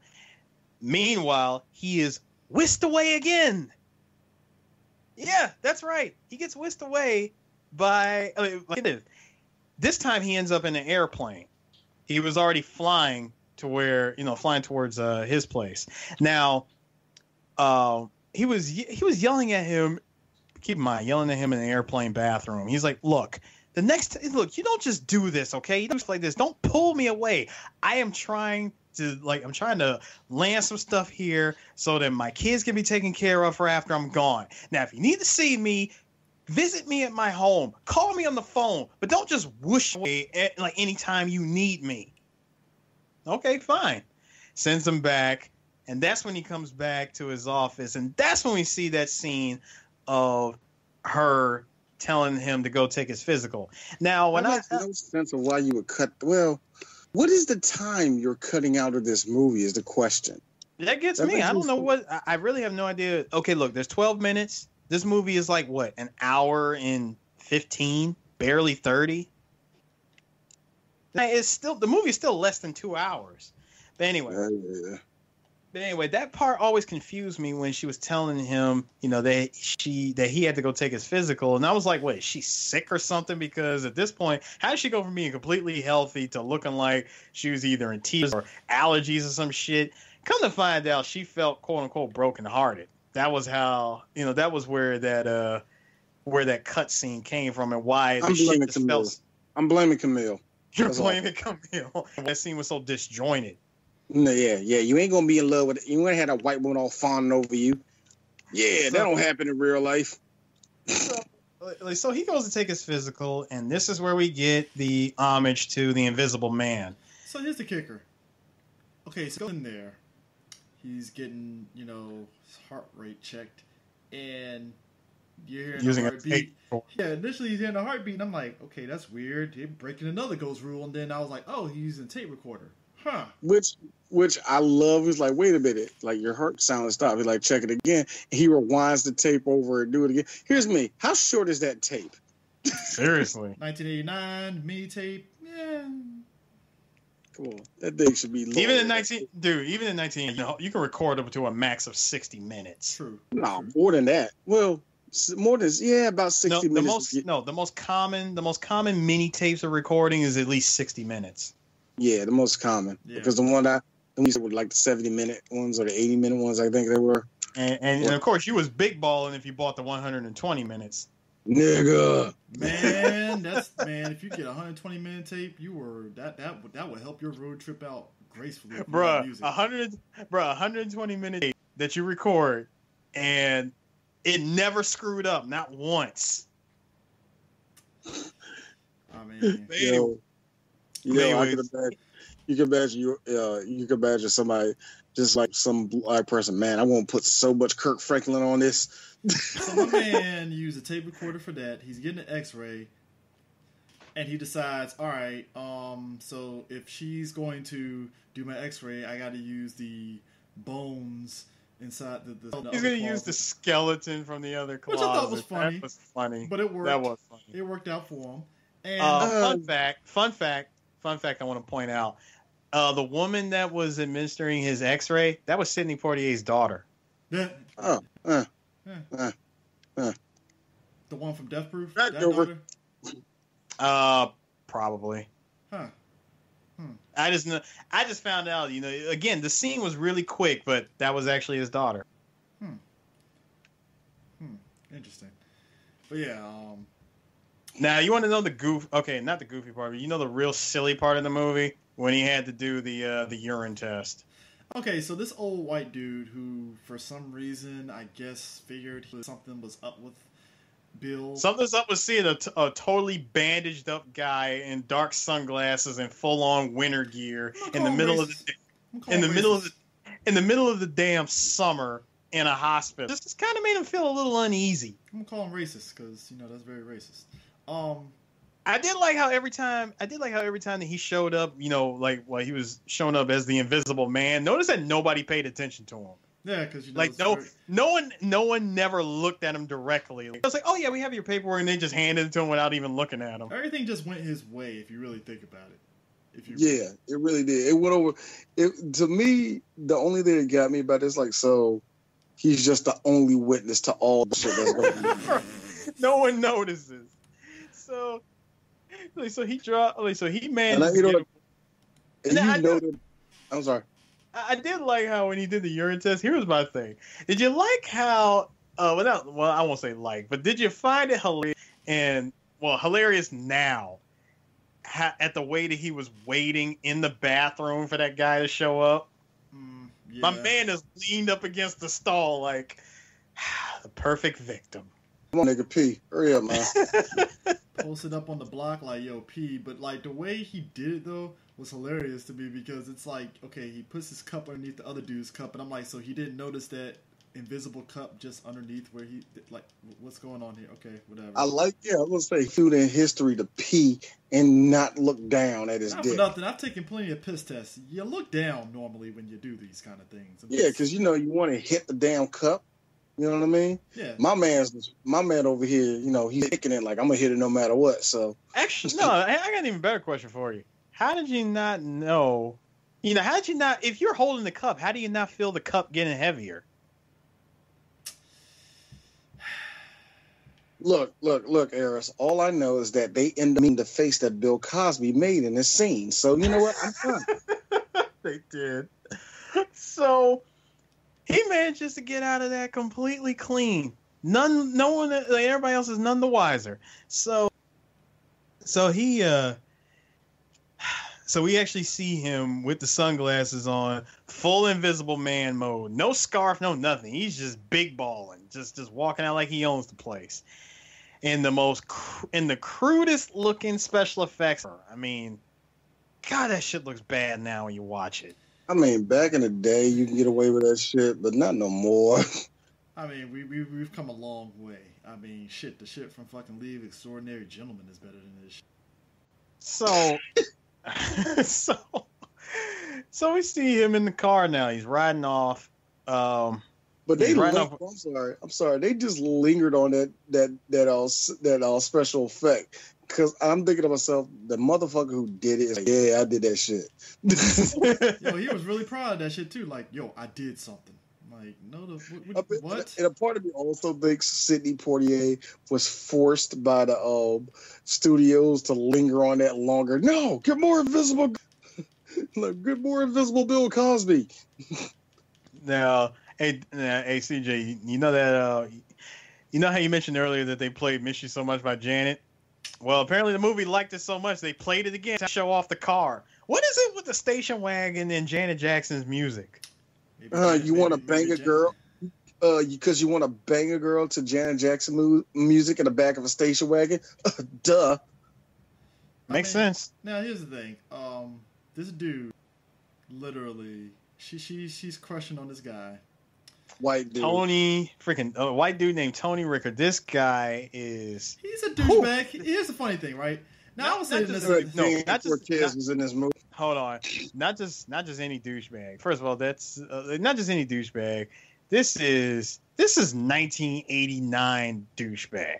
I mean, here's the thing. Now here's the thing.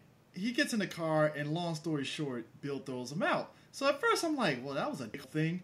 But then when he gets on the phone with them later, it's like, this dude really is a douche. Yeah, but I like how blatantly of douches he is. You're so bold enough to say to somebody on the phone, like, yeah, put the bitch on the phone. That more or less. That's peak white privilege right there. That's another white privilege shit. Hell, right I don't even think, like, first of all, I don't even think he even knew. I don't even think that he was even aware that was his, that was her dad on the phone. Yeah, I don't think he knew either. And second of all, because remember, he never met dad. So even though he was getting kicked out of a car and left in the middle of the road by her, by her dad, he had no idea because he never met him. But who says put the bitch on the phone? That's all I'm saying. That is very true. There's that, bro. You heard everything that happened to you from this moment on.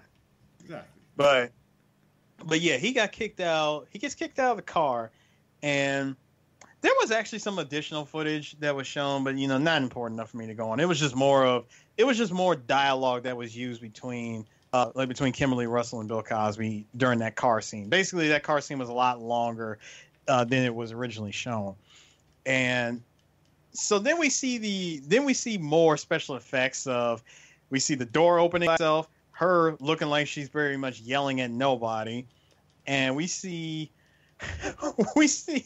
Omar Gooding holding that off-white penny loafer and acting like it's the shit. Like, yo, this the 89 loafer. Gotta be real, man. 89, it's 89 Gordon right here, baby.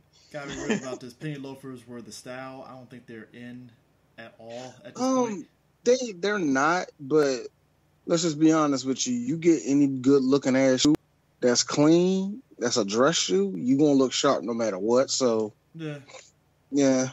Look, I'm a Stacey Adams guy, so I'm just saying. Thank you, my nigga. See, this is why me and Eris is boys right there. He said the key word, Stacey goddamn Adams. My nigga, I'm a Stacey Adams dude. I'm dying, bro. The motherfucker. That's like I got to be honest with you. That's like the first grown up thing I could say I like. Like I didn't like cologne or watches or nothing. No, I gotta be real. It was a pair of My mom bought me some. My mom Stacey Adams when I was 10 years old, man, and I wore the motherfuckers till I was like almost 12. Them bitches was clean. I think cologne has just gotten to the point of nobody fucking cares about cologne anymore. That's just me. I don't know. Actually, about what I've been told. I feel like a man that smells like that. At least it was what I'm told. I don't know if it's true. They more like body spray over cologne. I wouldn't even say body spray. I just think not when you're drowning. Just like enough.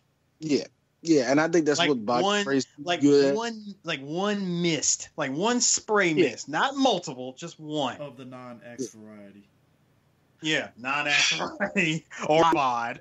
There was only one I'm about to say flavor. There was only one scent of Axe body spray I did have that it didn't drive, oh, you get the spray, it'd be a whole lot of girls around you. Nah, but there was only one scent that I know a girl liked, and that's about it. Because outside of that, and Chris, you'll know this, you spray any of that crap on you, all you're going to get is a bunch of unicorns around you acting like douchebags. Happened to Mordecai on regular show. Now, something I can point out, CJ, you might know this. So our boy Tony Rickard, he was in, like a couple of years ago, he was in Return of the Living Dead Part 2. Yeah, I've seen it. And he was in Twin Peaks Firewalk with Me. That dude has been... Twin Peaks is where I know him at, just because I kind of sort of watched that show, so... as soon as I saw him, I was like, hey, I know that guy. It's just the face. Once you get the facial reaction, it's like, okay, I know who he is now.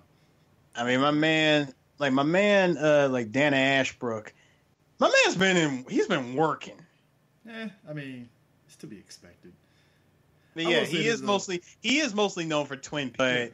But yeah, I mean, he's been working. Like, he had like quite a bit of work. Yeah, but like the kicker. Okay, so you got him going there. His daughter is just pissed off at him for throwing the guy out the car and stuff. They're having a little discussion and stuff. And what makes it funny is that at one point when they're talking and stuff, he's helping his daughter take his trash out and stuff, and you just see the daughter with her hand underneath the trash can, and Omar's like, "The fuck."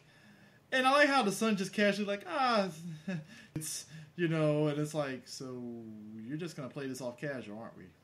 Okay. Pretty much. It's like, all right, cool. I guess that's, all right, cool. And at this point, that's when Omar's like, all right. So everything is going down. So what ends up going down is this. On one end, you got the fact that they're going to have the meeting at his house. More like an impromptu surprise, motherfucker. Yeah, we at your house. Because basically, it's like, you're always at your goddamn house so much. Fuck I mean, they rolled in there hard, man. Hard and fucking. I mean, like, they just rolled in just like straight up white people, like, roll up on this nigga. Bro, it wasn't even like, nigga. They pulled. I mean, like. The pull up was strong with this team. And it wasn't like it was just his boss, nigga. He came with his crew. The whole corporate everything. I'm about to say corporate ministry. I mean, they all came, and you know what's so funny? They all showed up at his house all suited and booted. Yeah, and I mean, and it's like on top of that, he's still doing things. Hey, we're about that action. What about that action, pal? And like, he decides, all right, I need somebody to watch his kids, so he goes over there and quite comical. He, you know, puts on his clothes, puts on these, you know, the same outfit that he wore to the physical, and decides, all right, I gotta get over there to talk to her because his daughter said that he didn't want to see her, which was not what he was trying to go for. And he goes over there, and apparently he's like floating in the air because of the wind. And I'm like, okay, so I guess because he's a ghost, that gravity just says "fuck you" when the wind's blowing. But okay, you know, again, because that's how physics work, Chris. If you're transparent, you can float in the air. Duh. This is why you need to pay attention to school, motherfucker. Yeah, I am so sorry that I failed science. It's horrible. Very... I like how Chris is like fake giving himself fake flogging himself. Wow. I'm like Willy Wonka when he's like, stop, don't go their way. Yeah. You know what? No, see, that's when the. No, all right. Check this out. Check this out. Now, we did get like a couple of things. Like I will admit, earlier when you said that he treats his daughter like shit, or more, he's very passive aggressive with his daughter. When his daughter was off about how you don't care about anything, like you say you love me, but you don't. You know, what about the time you always complain about everything? I don't complain about your cooking. What are you talking about? What about last Saturday night, huh? Like Diane, how the hell do you mess up SpaghettiOs? Nigga, I was like, yo, first you threw your daughter on the bus. That's actually a good question. How do you? Then on top of that, I did like how we went back to that. We actually went back to that joke because at first that line was cut, but then we ended up coming back to it later. She said, "I've done everything with you. You know, I sacrifice all my time and all my energy for you. And what have you done, huh? What did you do? Like what did you do, huh? I ate the SpaghettiOs. I got to be real with you. I laughed. That's deadpan Bill Cosby right there. Just like, I ate your SpaghettiOs. Fuck you mean, girl? It's like, I ate it. So what more do you want? Now, when he back to the part you mentioned earlier, CJ, when he flew off, like floating from his house to the house next door. It was quite a stretch, right? For him just to go next door. Oh, he goes over to Joan's house. That was all because she had cussed his ass out earlier for not wanting to see her. I gotta say, hey, Harris, this is one of the weirdest. It was one of the weirdest. At my dick appointment didn't come through. Ain't it? Bro, you want to talk about? Hold on, no. You see, you want to talk about how okay, all I'm trying to do is get a life insurance policy and close a merger deal with my company, and I can die in peace. Once I got that, I'm straight. And what happens? Even at death, life fucks with you. Man, that ain't the definition of being black. I don't know what it is. It's like, bruh, I am black no matter what. In life and death, I still deal with shit. It's like, is God white? Actually, God's an Asian, but It's all relative. So he goes over to. thank you. It's all relative. I do like he's at our house and he's like, look, I like you. I would never do anything to hurt you. I completely apologize. She gives him that look like, all right, good. I gotta go. Takes off. They go, whoa, wait. What are you doing? I invited you over here for some afternoon delights.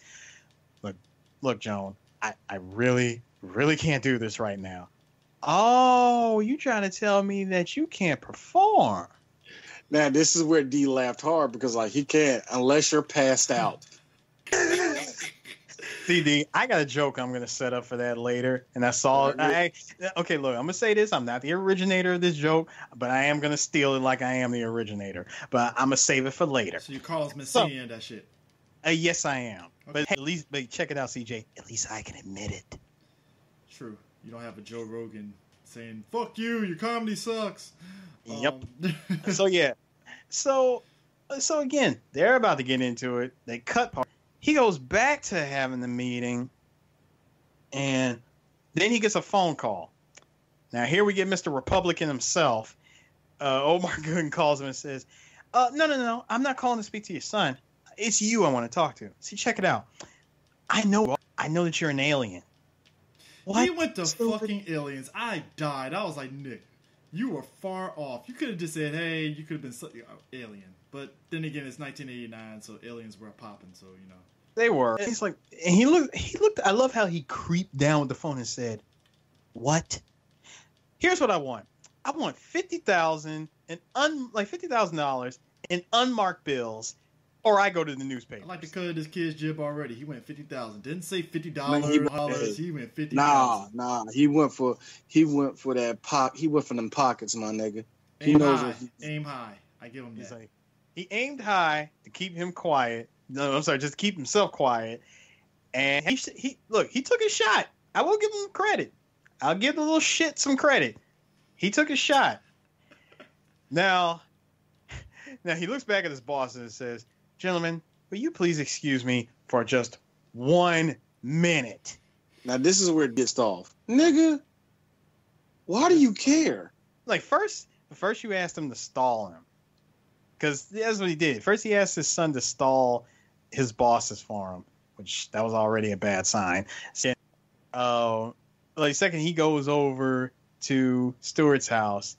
And I will admit, I did like the effects that was used here because you actually get that sense of, okay, this is some slightly spooky shit. You know, it's nighttime. He's in Invisible Man gear. He pulls out the flashlight. His voice is going out of sync again. And he flashes the light over his face to reveal that, you know, he's a ghost. Freaks out Omar Gooden completely.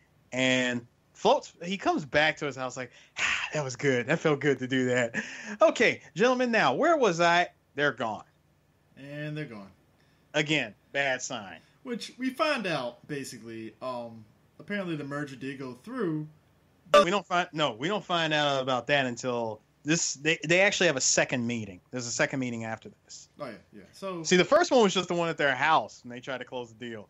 So then they tried again at the office, and this time, he decides to spend his time at the office. He's going to try to go through with the deal, and instead, the next morning, his son decides to go to school and do his Trunk of Doom magic act without the proper kit that he's supposed to use.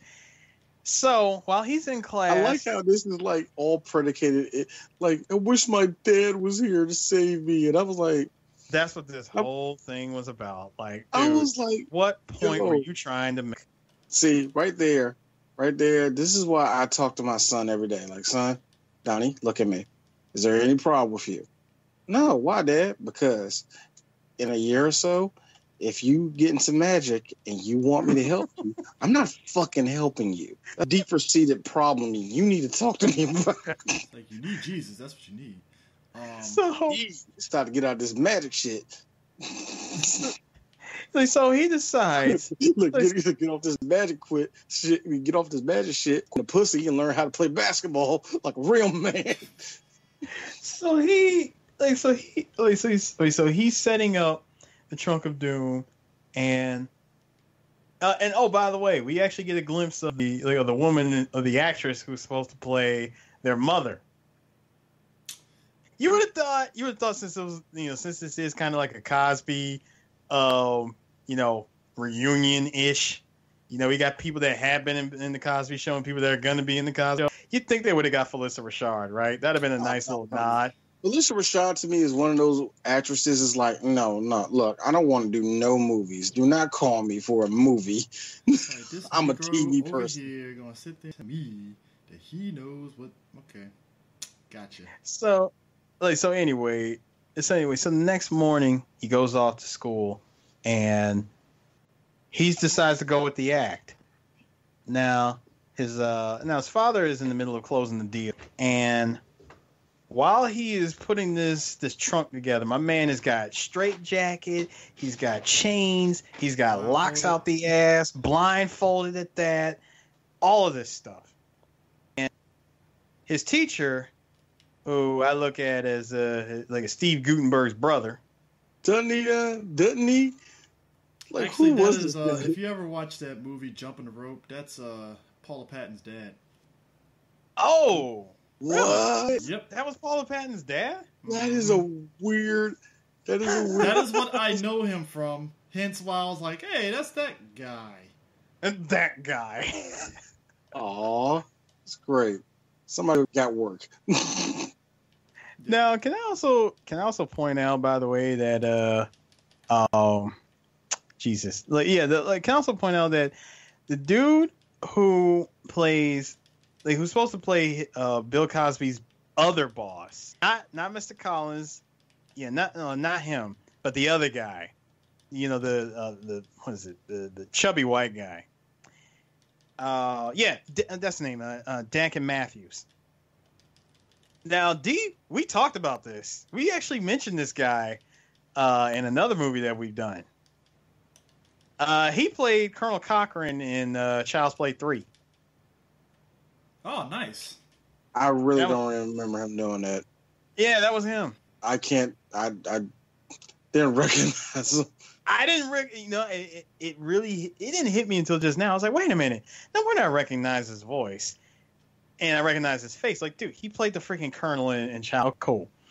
So right in the middle of the meeting, his daughter calls him and tells him, and she was trying to tell him, look, Danny's about to do something really crazy, and I need to call my dad. She couldn't get through to him, but he knows something's wrong. So we don't see it, but while his son was struggling with the magic act, we see the trunk float and lands on the desk, and then Cosby shows up. Yeah. In that one redeeming moment, he actually tried to redeem himself as a father. He goes, wait, I thought you had that meeting that you couldn't get to. He says, yeah, I did, but then I realized that you're more important. I lied. Oh, Dad, you're gonna lose your job when you die, right? Son, stop bringing up shit like that, kid. Stop. Shit. What are we talking about here? Because that's my kid. My son will hit me with a plot point. Hey, Dad, I got a question. If you can, float through stuff, then how can you solidify? Because that doesn't make it. Donovan, the movie's almost over. Shut the fuck up. So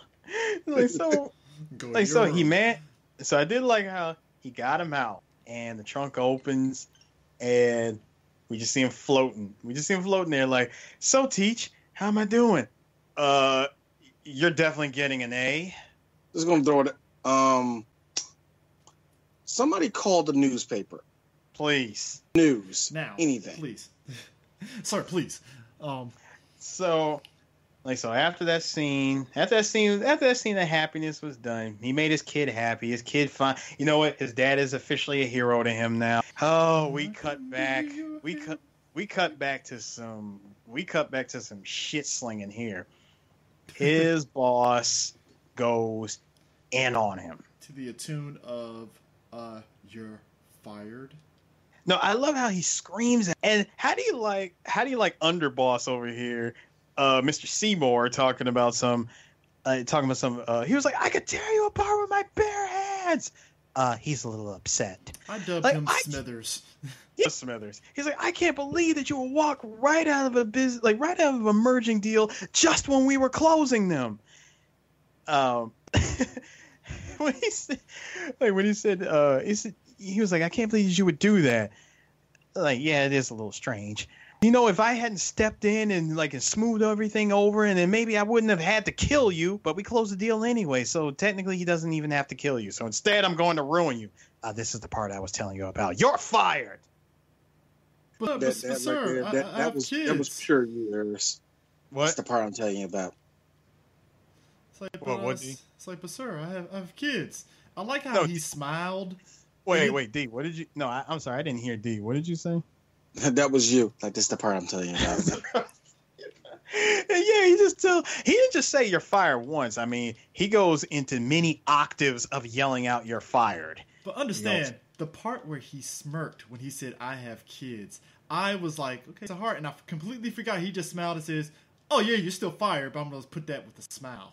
Bruh, when he tells him first, you're fired. When he first tells him you're fired, he stopped, stood his ground and said, this is not for me. This is for my children. You know, I've done everything for you. I've been loyal to you. Like, I've done this shit for 14 years, served you well, loyally, and that has to count for something. For a moment, he stood stunned, like. I like how his boy looked next to him and just shrugged, like, he has a point. He did shrug. He looked at him like, does have a point, but at the same time, ball's in your court. Then he hits him with Then he digs the knife in, smiles, and just says, "You're fired." Walked right out the office. Check it. So here's the thing. Sad moment for all, but there's good news though. So essentially, British comes in and is like, "Hey, so look, I made you call him British boy." So check it. He's like, hey, so check it. So I know you lost your job. No, he doesn't know anything about his job. No, but I'm just saying though. Oh, okay. I know you lost your job, but follow me here, all right? You're still alive. When you got in your accident, you just left your spirit leapt out your body. Like something scared you, something frightened you, and it made you jump out of your body. Being black in America, Now hold on. Prior to all that, before all that happened, yeah, there was a whole lot of sad stuff that went down. Him going home. Like his girlfriend, he thought everything was smoothed over for a bit, but she's like, "Wait, I thought we were going to the banquet. I thought that was at 7:30." It's really the worst moment of my life. I'm sorry, I really can't talk to you. Both side tells his family that he lost his job and pretty much everything is finished, and he has no idea what is going to happen with them and what he can do. But prior to that, he starts to flicker. He starts to, if you remember, he was flickering in and out. Because he's been. Yeah, remember he asked what Chris like to say, British boy asked him earlier. Have you started flickering yet? No. Good, that's good. You still have time, my boy. Yeah. So basically. So now that he was since he was flickering, he does show up, and actually no. First, his girlfriend comes to the house. Comes to the house and says, "I don't know what the hell is going on, but we're gonna have this out right now." I'm trying to get my dick. She asked him. First of all, she was like, "How?" She was like, "Why is it always so dark here?" Second of all, how the hell can you fall through a bed? And why have you been talking so funny? And what the hell is wrong with your damn clothes?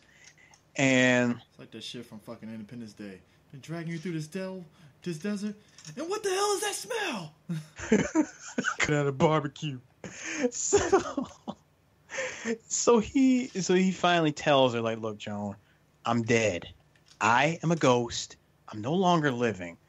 Pulls out the trick of like. No, she does look at him. She looks at his family and goes, "All right, this is a joke, right? You bullshitting me. Come on now." No, this isn't a joke. Cuts off the light. Cuts it on. She freaks out. Cuts it back on. Sorry. It is what it is. I'm really sorry. It says, look, I just thought that you were afraid of complete intimacy. I had no idea that you were deceased. Then that's when we get Captain. Oh, sorry. That's when we get Captain SAS of the the SAS of like. I'm gonna stop right there. Moving on. Like, see, there was this rumor of this one fellow. His spirit had leaped out of his body, and he had to dress up in a costume or something, and he had to run around for a week. Hi, DJ Sue of Three Black Geeks. I'm getting ready to poke a ginormous hole into this movie's logic for a second. Remember when he laughed at Bill and said, "I don't remember anyone that's ever gotten more than for not even no more than 3 days." So explain to me, how the hell are you going to try to make it to a Thursday with that? But you just said you knew of someone whose spirit leaped out of their body and had to run a costume for a week in order to find his body. By the way, that was his dad. Goes way back to the beginning of the movie when he tells his family that, my birthday, my mom and my dad dressed up in a bunny costume for a whole week. He said that the zipper was stuck. That's why he couldn't get out of it. So he was stuck in that costume for a whole week. And of course, that joke comes right back towards me by mentioning, wait, that was my father. So he was a ghost. He was a spirit the whole time. Exactly. I knew that this was Hereditary. Wait, it's Hereditary now? Yeah. I was like, wait a minute, what? This makes no sense. This whole movie makes no sense. At that point, I'm like, okay, all right. Okay, we got 10 minutes left. Okay, let's just get through the rest of this movie. So they figure out, well, shit, let's call the police, let's call the cab, let's call the hospitals and find out if they even have me. No word from the police. And the the hospital actually did have someone, and that was the cab driver, the cab driver's name. And they said, yeah, he's in a coma. So he says, so wait, something's wrong. If I'm still alive, yet they couldn't find my body, but the cab driver, I was with him. We both went over. So how is it that my body isn't there? Maybe I must be somewhere near shore. So they decided to go check the riverbank, which I thought would have been an interesting part of the movie. But instead, we got to go right back again to that foreshadowing where Diane runs down the stairs, trips and falls on the roller skates, and they end up. The only thing that kills me about that is that I was like, no, they had, they rushed her to the hospital because, she could be dead because you steps, you could have bust your head, whatever. Is it fucked up that I sat there and said, and now our commercial break? Well, you know what, man? Look. Here's what, you know what? I saw that scene. I'm like, oh, that's sad. Meanwhile, Bill was like, maybe I do that to one of the girls. Nah, she's going to be bruised. I don't think that's a good thing to do. Stairs is not the smartest of ideas. Stairs is not. Just keep on going with the pills. Jordan. So now the next thing. So what happens next is, they take her to, they rush her to the emergency room of convenience. And no, you mean they take her to Convenience General Hospital. General Hospital. No, I heard everybody has the luck of the Irish in there as well. Too. No, we come to find out that her spirit had jumped out of her body. Yeah, it's like, so she, and I like how she was just all up in everybody's face, like, cool, and all the rest of that. Oh, wait, D, hold on. My favorite part is this, Diane, like, what are you doing? Because I'm just living out this father. Diane, what are you doing? I'm just living out this ghost life like you. This this is crazy. This is amazing. Wow. Like, Diane, get back into your body, or else something bad, or else something worse happens. No way. It's great. Here's me. I love the acting. Here's me. I love the shitty flying. Whee! That's pretty much the only thing that was missing. And the whole time Bill's like, he's still flickering. He he needs to get to his body, and he's all doing like, listen to me. Oh, you know, wait. You know what? Before that, this was the other deleted scene that came in where she was chatting him the whole time. When he said, "Diane, get back into your body." He's like, "Get back in your body right now." It's like, oh, it's always so easy for you to say, huh? Look at you. Your wife dies, then you die, and now you're trying to tell me that I still in life? Well, my afterlife, no matter what. It was a real long, drawn out thing, man. She was just really going in. Because dramatics. No, you know what that it was? Was extra. That sounds like a twofold. That sounds like a twofold thing. Like, yeah, that's a little bit too heavy. But at the same time, Bill told you that part was stupid. You gonna let a teenager talk to me? I'm sorry. Yes, you should be sorry. Now, if you excuse me, I gotta go to my trailer. Joe Dumas.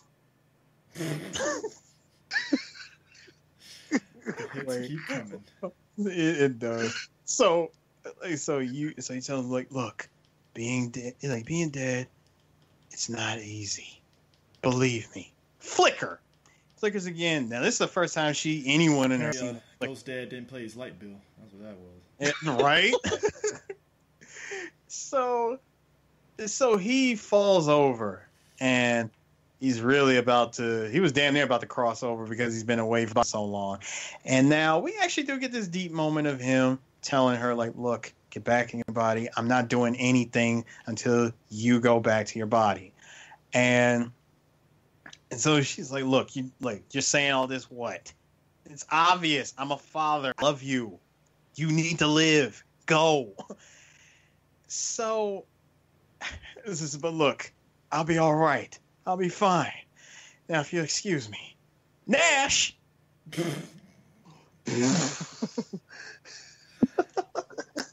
I would have accepted. I'm going with the times. This is D's NBA nerdism coming in. Yeah. Actually, I would have done with Mark Price or Mullen, but cool, whatever. Mullen. Mullen. I just get that. I just get that one. No, we just get that one for the future. Nash. Give Steve Nash.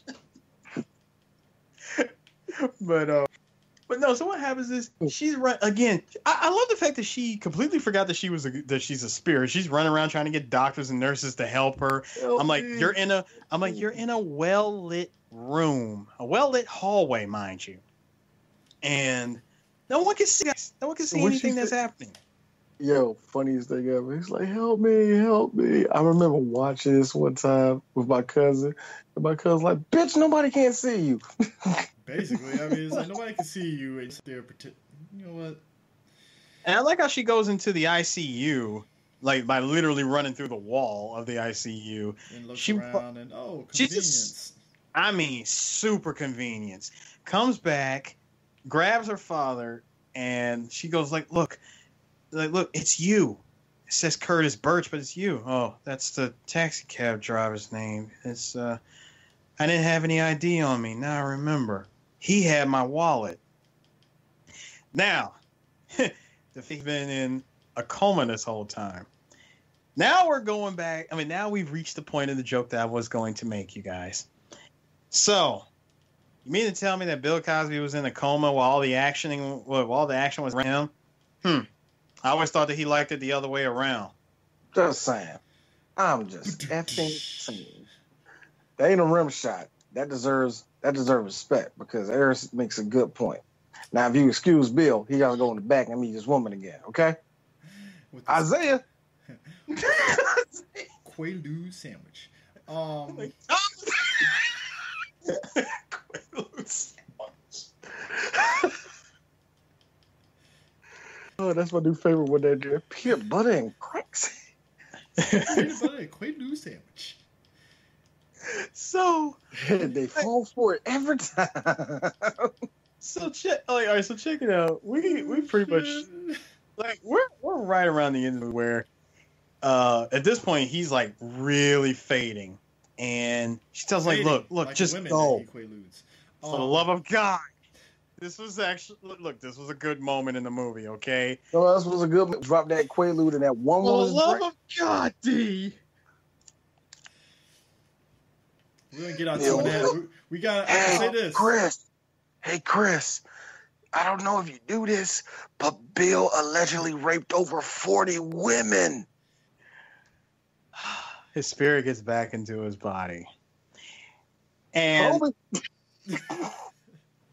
he wakes. Now, I do like that he wakes up and a lot. Now, the fact that he's alive, he can still see his daughter's spirit. That's interesting. Which is really that is kind of confusing. They freestyled at this point. They're like, fuck it. Sydney, look, Sydney's not even paying attention to the monitor. Sydney's counting his money. the event thinking this movie's gonna blow up, and then it's like, oh, Sydney. No. Hey, Chris, see, that's where you're wrong. Sydney already knew this was a piece of shit. Sydney, no, actually, you know what? Sydney is sitting there with his Academy Award, like, I already won a fucking. What am I doing? I've been around the block before. Actually, no. Sydney was actually sitting there holding clutching his Academy Award, and said, "Look, I know I said I had one more in me. I'm done after this." No. You're wrong. We're all wrong. We know what really happened. Sydney was there with the phone in his hand. Just tell the cops. They will believe you. Anyway. This sounds like a Key and Peele sketch that should have happened but didn't happen. Oh my God, hilarious. Where Sidney Poitier is sitting there trying to really contemplate, should I take my best friend to jail? And you know what? Fuck this. I'm going to do this movie with Tom Berenger after this. Fuck this. You know what?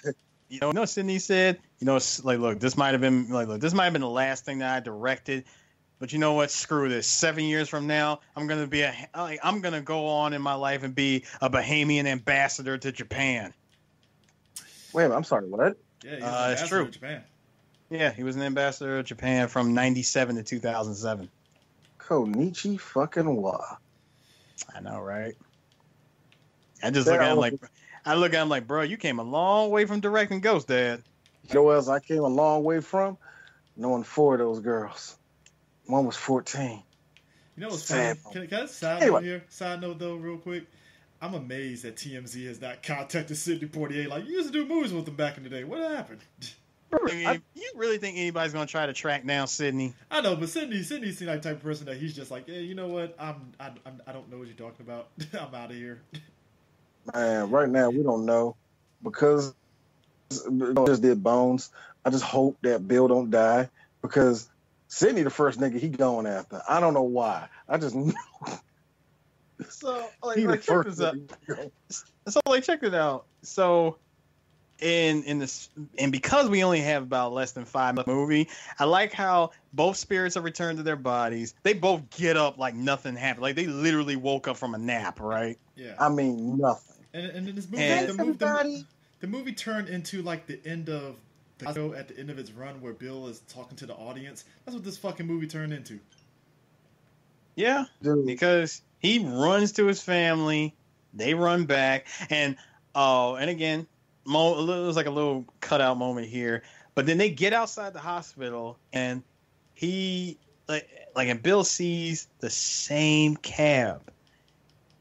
Boy, the convenience is just all over this. Here's it's your all wallet. over the place. Dude, he runs back into the same cabbie. He gives him back his wallet, and he tells him, "I have yours to command." Basically tells him to sit down and hill on the coal till it freezes yeah. over. Woo, Like, I knew it. Like, just wait just wait for me there until it's. So, did you like how when he drove off? No, did y'all like how when the cab drove off, he drove through a do not intersection? I'm like, yo, this movie ended on a serious dark note. I mean, it's like, okay, first off, we don't even know if he got his job back. You know, are they going to the banquet? Is that what they're doing? Nothing. They're family now. Chris, all we know, family again. Shut the fuck up. Oh, Chris, hold on. You want to be dumb? How about this? How about the fact that after they got out and they pulled the car around, I think it was someone who showed up. It was someone from the news. There was an actual reporter. Somebody came to talk to him, and he was in a coma for like 2 days. Like blah blah blah. Like, what happened? How did you just get up and just got out of it? Like, please explain this. And of course, the daughter uses the line, "Everything is perfectly normal," and Then the daughter throws in the other line and says, well, everything is going to be even more normal after the wedding. Like, I like how everybody, including myself as the audience, is confused. What wedding? What are y'all talking about? Just to ensure that everybody's not stupid, the youngest daughter points to both Bill and his girlfriend. I was like, see? No, all right, I got it. See? I blame Eris. And a lot of good jokes on Bill Cosby's behalf. Yep.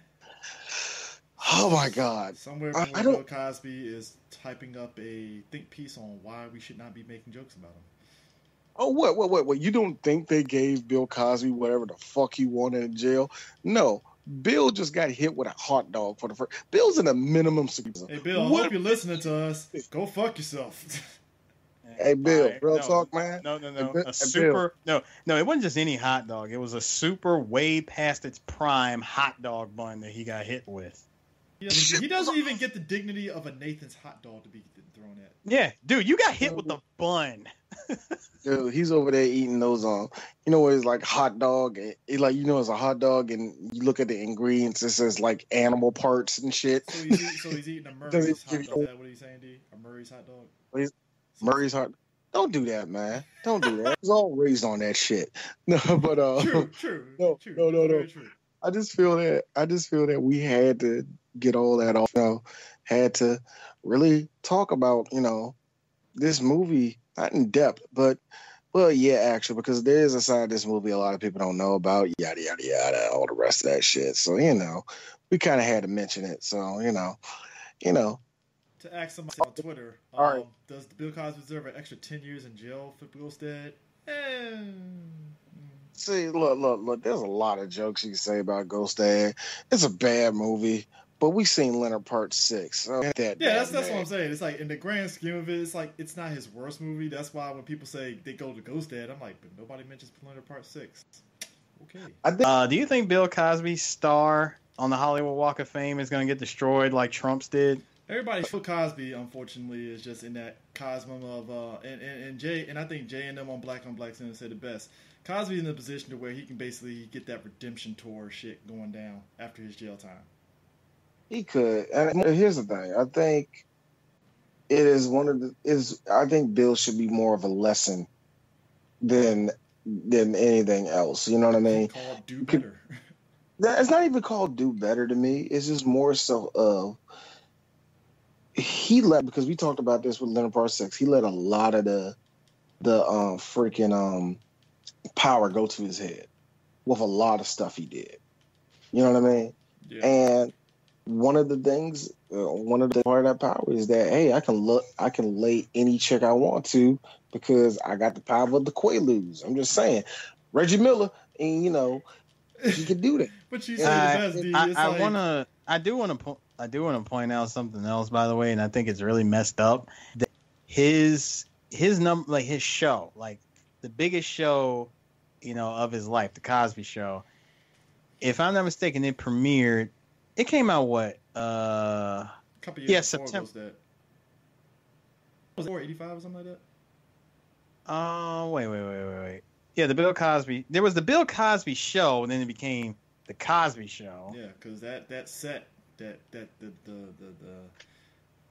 Set Love was not the set initially in that first season. Right, because like the first one came out in the 60s and 70s, and then he came back with the Cosby Show in the 80s. Yeah. You know what? You're right. It was the day after my birthday of 84 was when the show premiered. 8 seasons. Now, 5 days after the premiere of that show was when he was sentenced to prison. Ain't that fucked up? Yeah. I mean, it's expected.